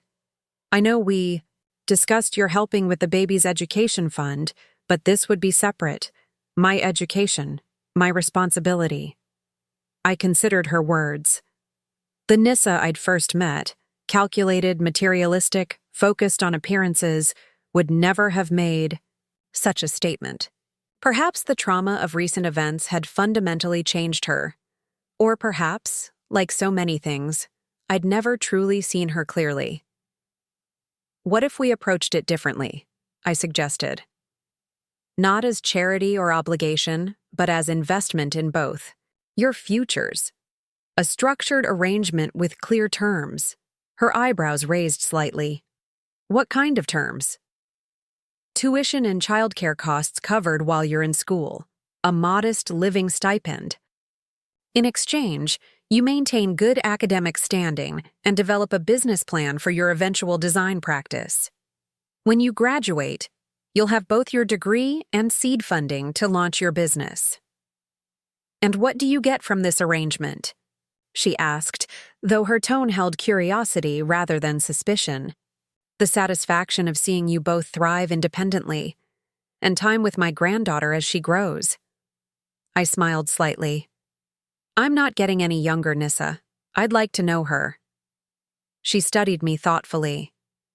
You're nothing like I expected, Elara. When Alaric described you, it was always as this controlling, judgmental presence he had to manage carefully. The tough businesswoman who measured everything by profit margins and success metrics. Perhaps we never really knew each other, I acknowledged. We were both seeing reflections created by Alaric, not the actual people underneath. Perhaps, she agreed. Though I'm beginning to think he never really saw either of us clearly. Just what we could provide or represent. The conversation shifted to practical matters, her upcoming anatomy scan, the apartment lease, her preliminary research into Wellington's program requirements. As she was preparing to leave, she paused at the door. Have you heard anything about him? I shook my head. Nothing concrete. The FBI believes he's in Southeast Asia, possibly Malaysia or Indonesia, using a different name.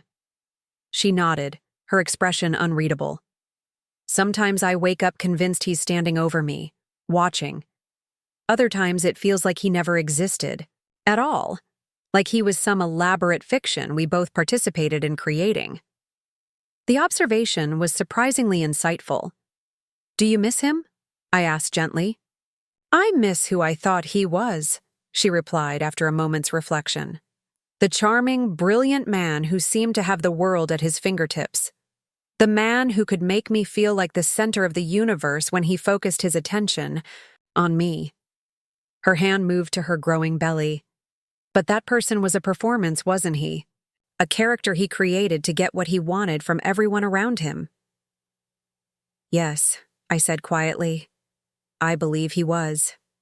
After Nissa left, I wandered through my garden despite the light rain, thinking about performances and identities.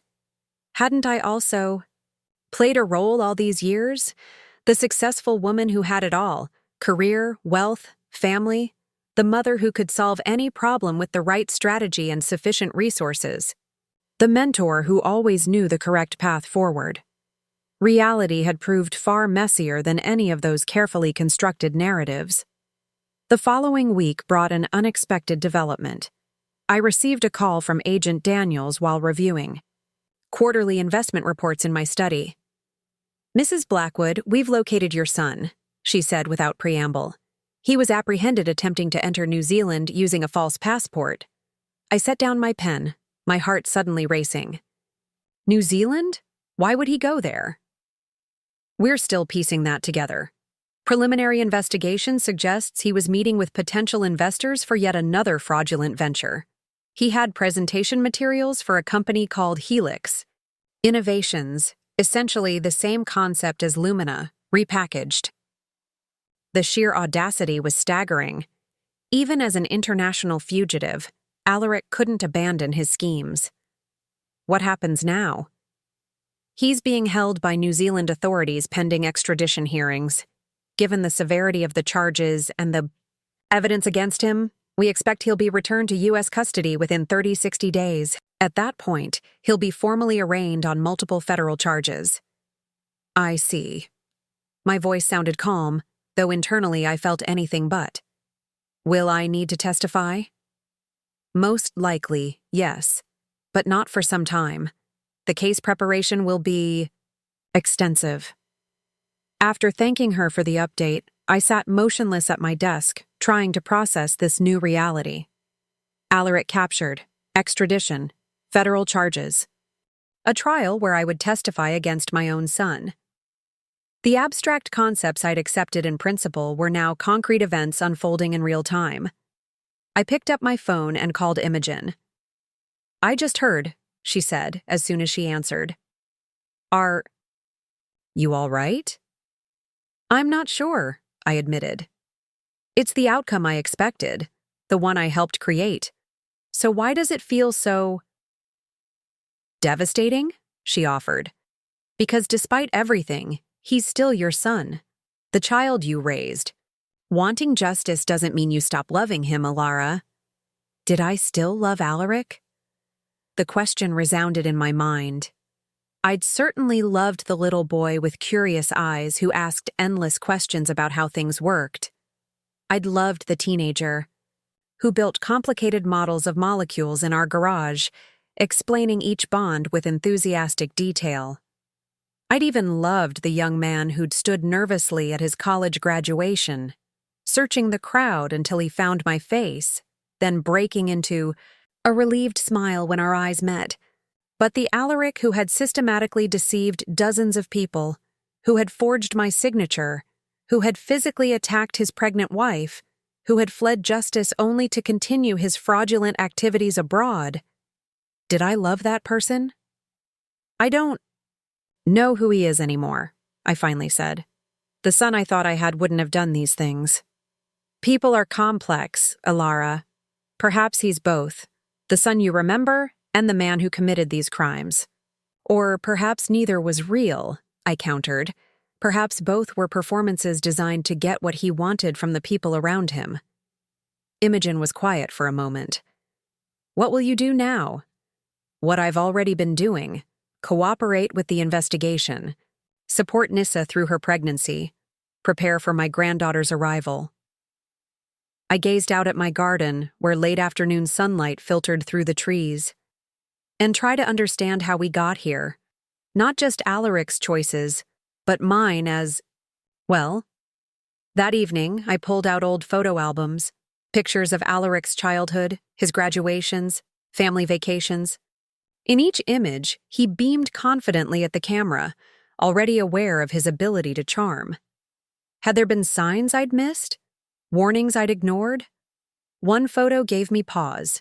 Alaric at 16, standing beside the first car I'd bought him, an expensive sports model that had been wildly impractical and indulgent. I remembered my reasoning at the time. He'd worked hard in school, he deserved a reward. His father had never given him anything. But looking at the image now, I saw something I'd missed before.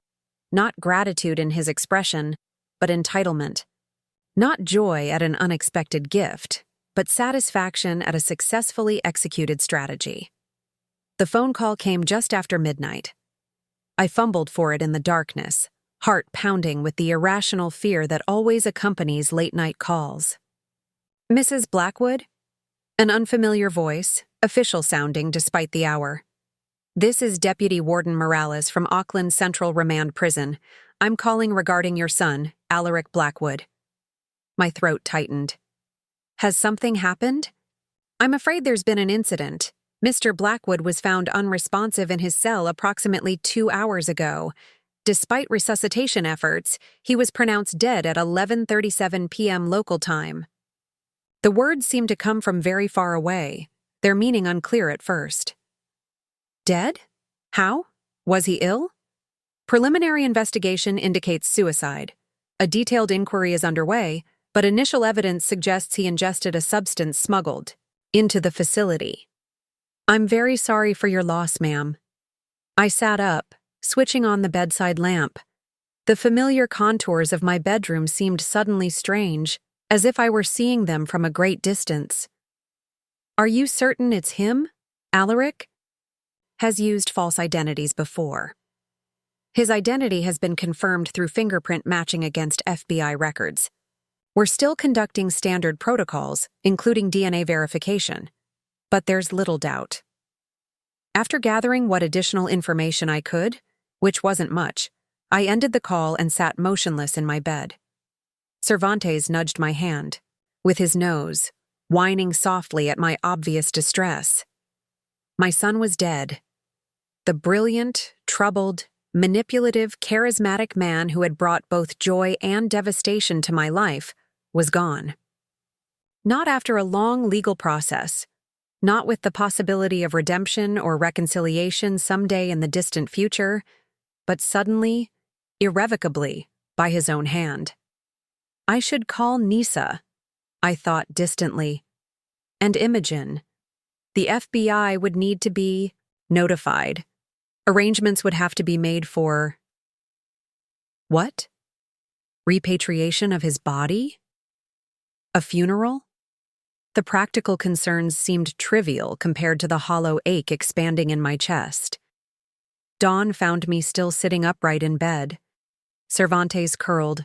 Against my side, photos of Alaric scattered across the covers. Outside my window, the first birds began their morning songs, oblivious to the fracture that had just occurred in my world.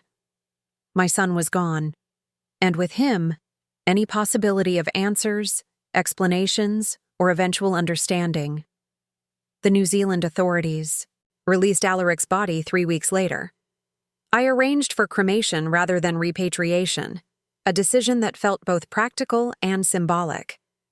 After all, the man I had known as my son had disappeared long before his physical form. What remained now was only the shell that had housed his brilliant, troubled spirit.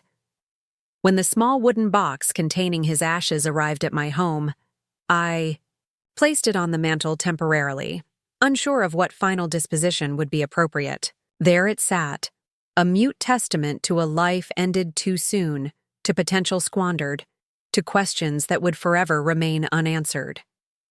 The official investigation confirmed suicide.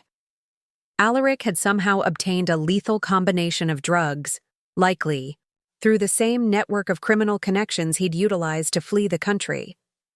A brief note was found, addressed simply to those concerned. It read, "The game has reached its natural conclusion. Some players are not meant to be captured." No personal messages, no expressions of remorse, no final words for me or for Nissa or for the child he would never meet. Just a cold assessment of his circumstances as if his life had been nothing more than an elaborate chess match. The FBI's investigation continued despite his death. The extent of his fraudulent activities proved even more extensive than initially suspected, spanning nearly a decade and involving shell companies across multiple countries. Agent Daniels visited me at Rose Hill one afternoon in early August, bringing files documenting the elaborate web Alaric had constructed. "We've located approximately 60% of the misappropriated funds," she explained, spreading documents across my dining table. "The rest appears to have been spent on maintaining his lifestyle or transferred to accounts we haven't yet identified." I studied the complex flowcharts tracing money movements between entities with exotic-sounding names: Azure Horizon Holdings, Quantum Vista Partners, Meridian Ascent Group. The last one made me pause. "He named one after my company," I noted. Agent Daniels nodded. "We've found several instances where he deliberately utilized elements of your business history to lend credibility to his schemes.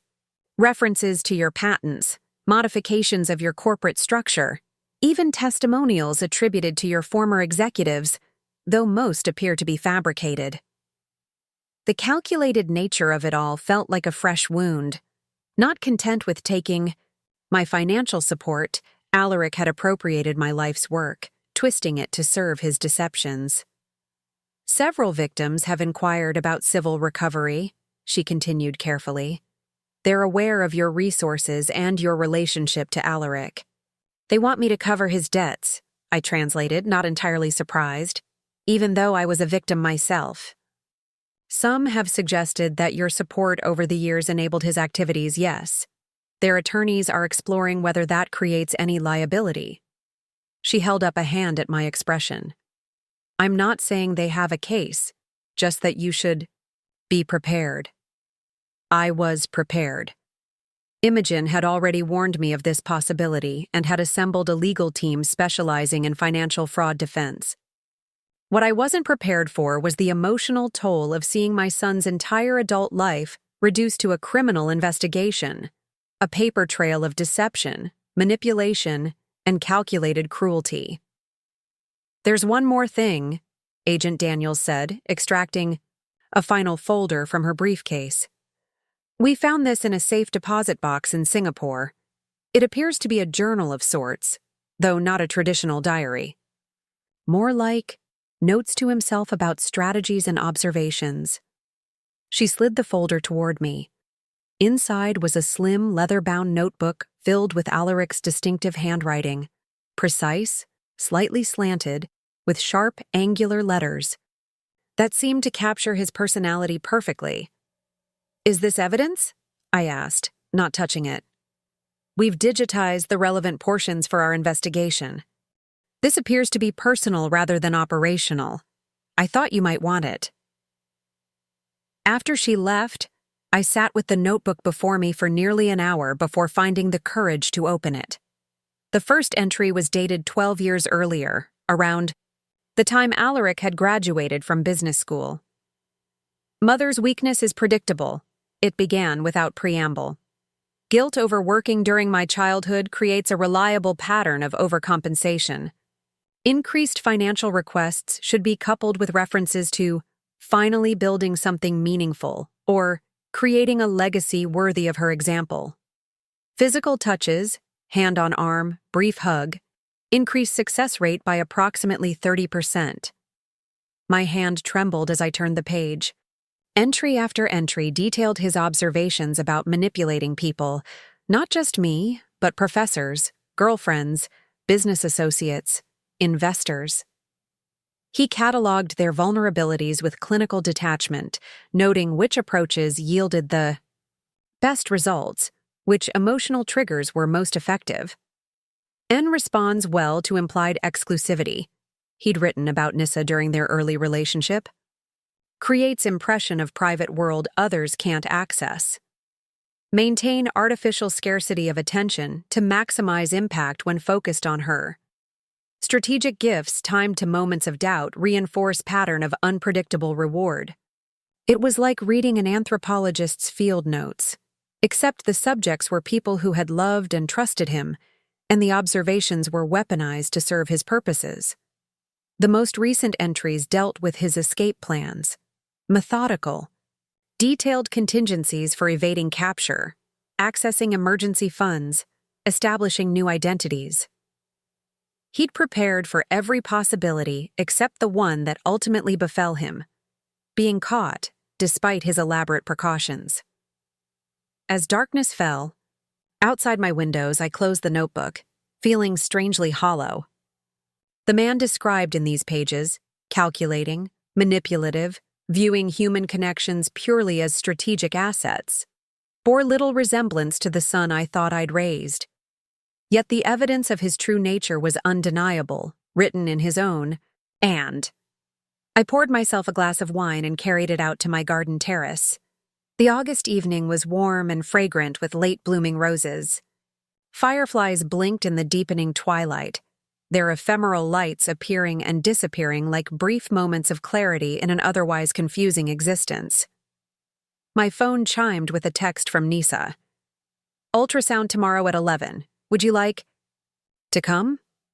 "Yes," I replied without hesitation. "I'll meet you there."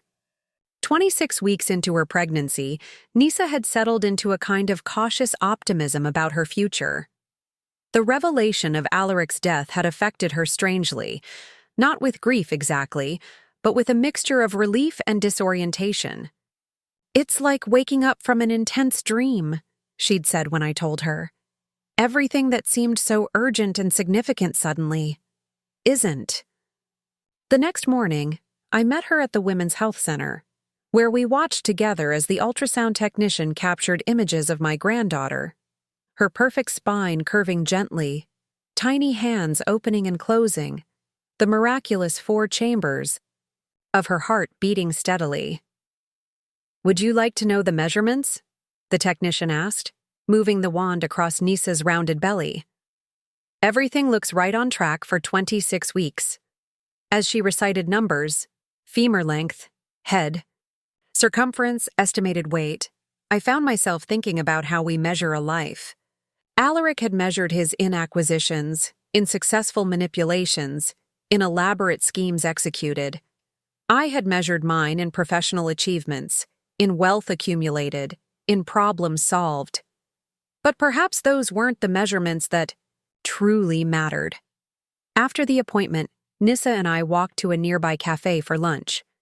She moved more slowly now, one hand resting on the curve of her abdomen, the other occasionally touching her lower back to ease the discomfort of shifting.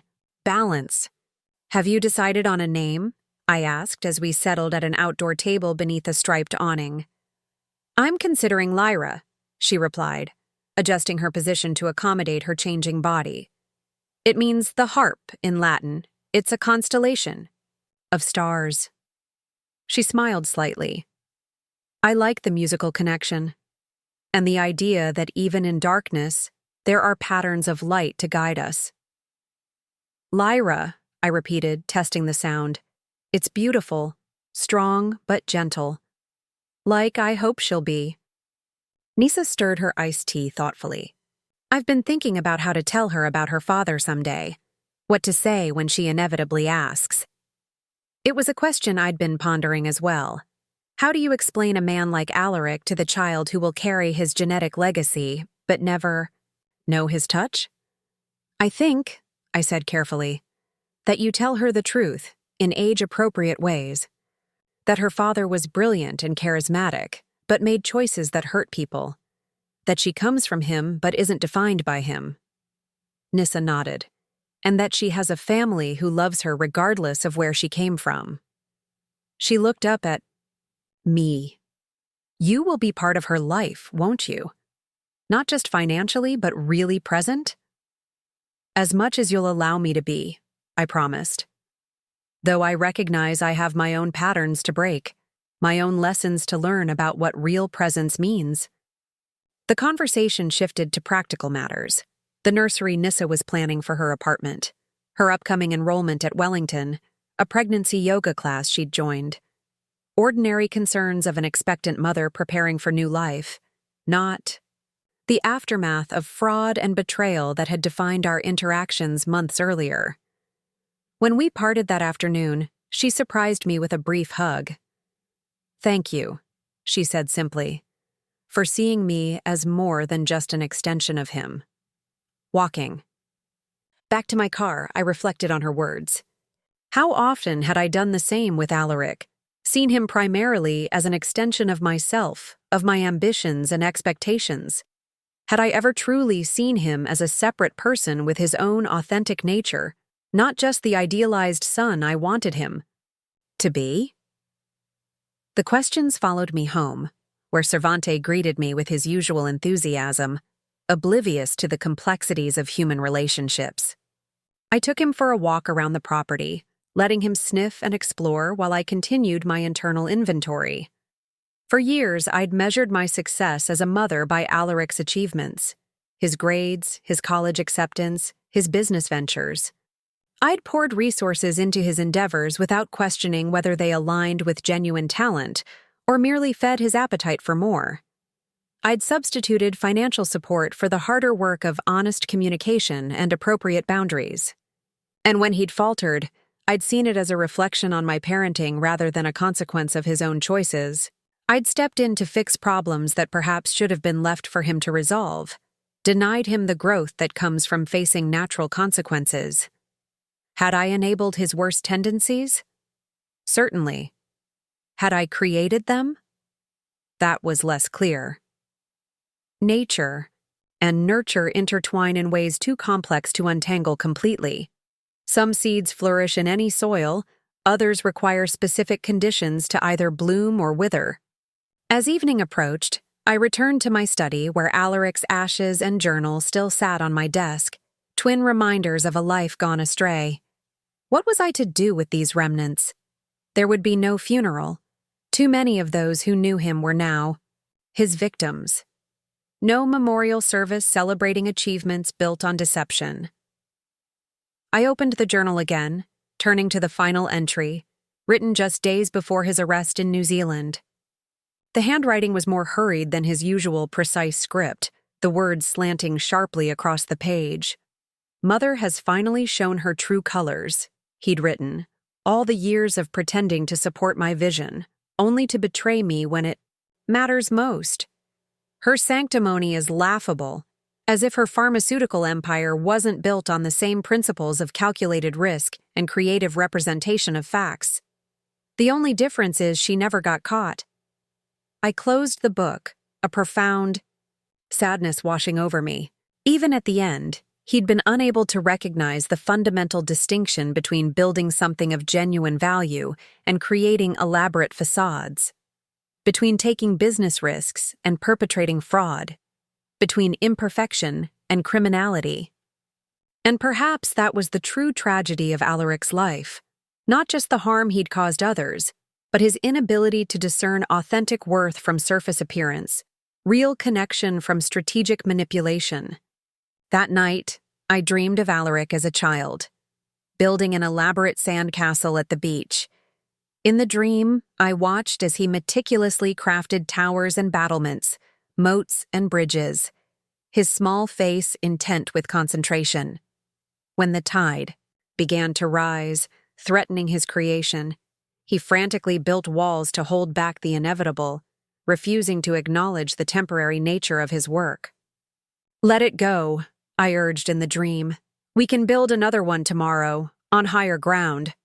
But he wouldn't listen, becoming increasingly desperate as the waves approached, until finally the entire structure collapsed beneath the relentless water, leaving nothing but smooth sand where his castle had stood. I woke with tears on my face and a strange sense of clarity.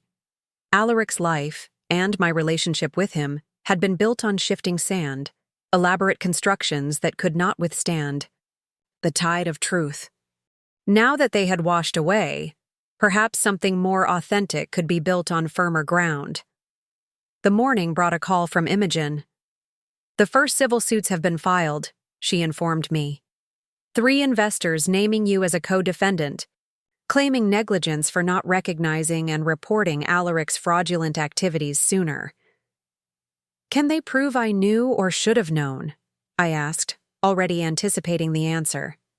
"Not likely, but they're hoping for a settlement rather than protracted litigation. It's a common strategy in these cases. Sue the deepest pockets connected to the principal defendant." "What do you recommend?" She hesitated. "From a purely legal perspective, fight it. You have strong defenses and documentation of your own. Victimization. From a practical and emotional standpoint, a structured settlement might allow you to close this chapter more quickly, though it would be substantial." "How substantial?" "Preliminary estimates suggest around $3 million total across all potential claimants." The sum was significant, but not devastating to my financial situation. More importantly, it represented a choice: fight for years to prove my innocence, or accept a measure of responsibility, warranted or not, and help make Alaric's victims whole. Draft settlement terms, I decided, but with conditions. The funds go into a victim restitution trust, not directly to the litigants. And I want transparent verification that the money reaches those who were actually harmed, not just the attorneys or the most aggressive claimants. "Are you sure?" Imogen asked. "This could be interpreted as an admission of culpability." "I'm not concerned with interpretations. I'm concerned with ending a cycle of harm." I paused, considering my next words carefully. "The truth is, I did fail, Imogen. Not in the legal sense they're claiming, but in a more fundamental way. I had opportunities to see who Alaric really was, to set boundaries that might have limited the damage he could cause. Instead, I enabled patterns that eventually harmed many people." After we hung up, I fed Cervantes and then wandered into my garden with a cup of coffee. The morning sunlight filtered through the maple trees, creating dappled patterns on the stone pathway. In a few months, Lyra would be born into this complicated legacy, carrying Alaric's DNA but not his choices, connected to a grandmother who had made her own share of mistakes. What would I teach her about money and worth, about integrity and success, about the difference between appearance and substance? The questions felt weightier now, knowing I had a second chance to get it right. That afternoon, I made 2 decisions. First, I contacted a wealth management specialist about establishing a trust for Lyra. Not an outright inheritance that might foster entitlement, but a structured fund for education, healthcare, and eventually seed capital for her own endeavors, provided she demonstrated responsibility and purpose. Second, I took Alaric's ashes to the small lake at the edge of my property. No ceremony seemed appropriate, no words adequate to encompass the complexity of our relationship.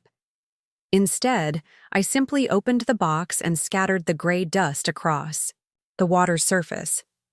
The particles floated briefly, then slowly sank beneath the gentle ripples, returning to the elements from which they came. The journal I kept, not as a monument to manipulation, but as a cautionary record of what happens when brilliance becomes untethered from empathy, when success is measured only in acquisitions rather than connections, when life becomes a game, to win rather than a journey to share. September brought cooler temperatures and preparation for transition. Nisa enrolled in her architectural design program, moved to a more suitable apartment closer to campus, and began transforming a small, second bedroom into a nursery. I found myself increasingly involved in these practical aspects of anticipating Lyra's arrival, researching safety ratings on car seats, accompanying Nisa to childbirth education classes as her support person, helping to assemble furniture for the nursery on weekends. These ordinary tasks felt unexpectedly meaningful, grounding me in a way that my previous achievement-oriented life had not. There was something profound in the simplicity of preparing for new life, a direct connection to what truly matters that had often eluded me in boardrooms and business negotiations. One evening, as Nisa and I finished painting the nursery walls, a soft sea green color, she paused, brush in hand, and looked at me thoughtfully. "You know what's strange?" she said. "For years, I defined myself primarily as Alaric's wife, the perfect partner, the elegant hostess, the supportive spouse. I thought that was the role that gave me value." She made a final brushstroke along the baseboard. "But now, preparing to be a mother, going back to school, rebuilding my life without him, I feel more real than I ever did before. More substantial." I understood exactly what she meant. As if you're finally the protagonist in your own story, not a supporting character in someone else's. Exactly. She set down her brush and stretched her back, now prominently curved with her third trimester. Pregnancy. I think about Lyra, and I want her to know from the beginning that she's the author of her own life. That her value isn't measured by how well she performs for others or what she accumulates. A wisdom that took both of us far too long to learn, I observed. She nodded, resting her paint-speckled hands on her belly as Lyra shifted position inside her. Better late than never, though, and maybe that's the gift we can give her, the lessons we learned the hard way. As October drew to a close, bringing brilliant fall colors to the trees surrounding Rose Hill, Agent Daniels made a final visit. The FBI had concluded its investigation, recovering nearly $5 million of the misappropriated funds and identifying all of Alaric's known victims. "The case is officially closed," she told me as we walked the grounds, fallen leaves crunching beneath our feet, though some of the civil litigation will likely continue for years. "And the victims? How many were there in total?" 34 individuals and 4 institutional investors. Most will receive partial recovery through asset seizures and your settlement contribution." She paused beside an ancient oak tree, its branches now nearly bare against the autumn sky. "I've worked financial fraud cases for 15 years, Mrs. Blackwood." Usually by this point, family members are still in denial, still defending the perpetrator, still claiming there must be some misunderstanding. "I passed through that stage," I admitted. "But the evidence became too overwhelming to ignore. It takes courage to accept difficult truths, especially about those we love." She hesitated.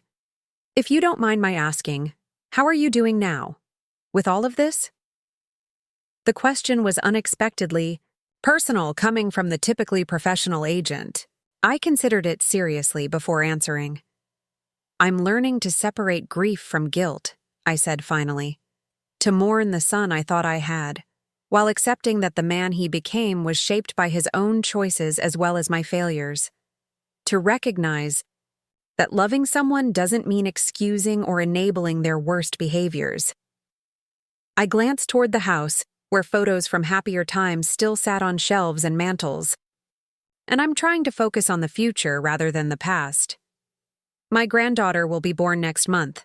She represents a new beginning, a chance to apply the wisdom gained through painful experience. Agent Daniels nodded. That's a healthy perspective. Not everyone finds their way there. As she prepared to leave, she offered one final observation. In my experience, those who cause the greatest harm are often those with the greatest potential for good. The same intelligence, charisma, and drive that Alaric used destructively could have created something genuinely valuable under different circumstances. I believe that, I said quietly. I've always believed that. November 12th dawned clear and cold, the kind of crystalline autumn day that feels like a gift before winter's arrival. I was in my study reviewing Nisa's most recent architectural design project, a community center with innovative, sustainable features, when my phone rang. It's time, Nisa said without preamble, her voice steady despite the circumstances. My water broke an hour ago. Contractions are about 7 minutes apart. I'll be right there, I promised, already moving toward the door. The labor progressed swiftly for a first-time mother. By mid-afternoon, Nisa was fully dilated, working. With focused determination through each contraction as I provided encouragement and support at her side. The medical team marveled at her composure, unaware of how well her months of emotional challenges had prepared her for this physical test. At 5:17 p.m., Elara Blackwood entered the world with a powerful cry, her tiny fists clenched as if ready to take on life's challenges from her very first breath. When the nurse placed her in Nisa's arms, I witnessed a transformation I'll never forget. The carefully maintained composure that had defined my daughter-in-law dissolved into raw, unguarded emotion. "Hello, little one," Nisa whispered, tears flowing freely down her flushed cheeks. "I've been waiting so long to meet you." I stood beside them, overwhelmed by the perfection of this new life.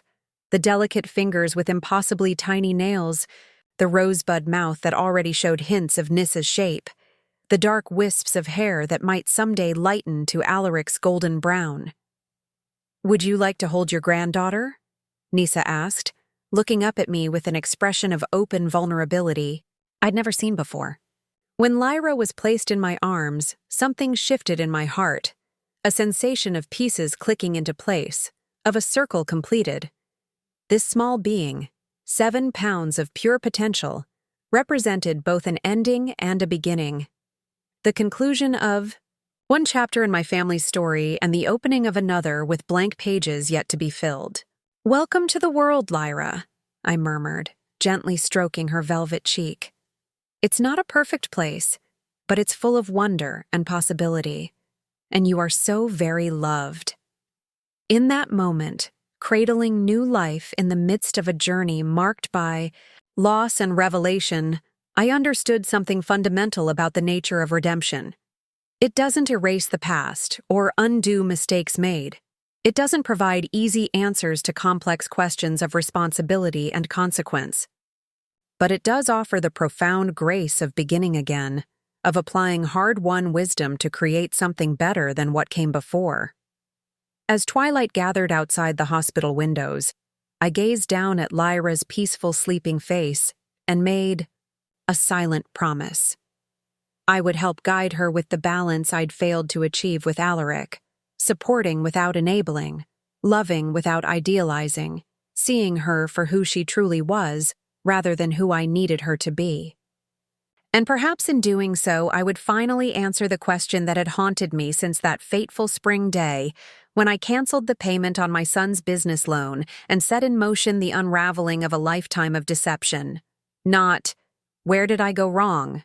but rather, how can I now do right? Lyra stirred in my arms, her eyes opening briefly. Dark newborn blue that might someday shift to green like her father's, or perhaps remain the deep color that hinted at Nissa's heritage.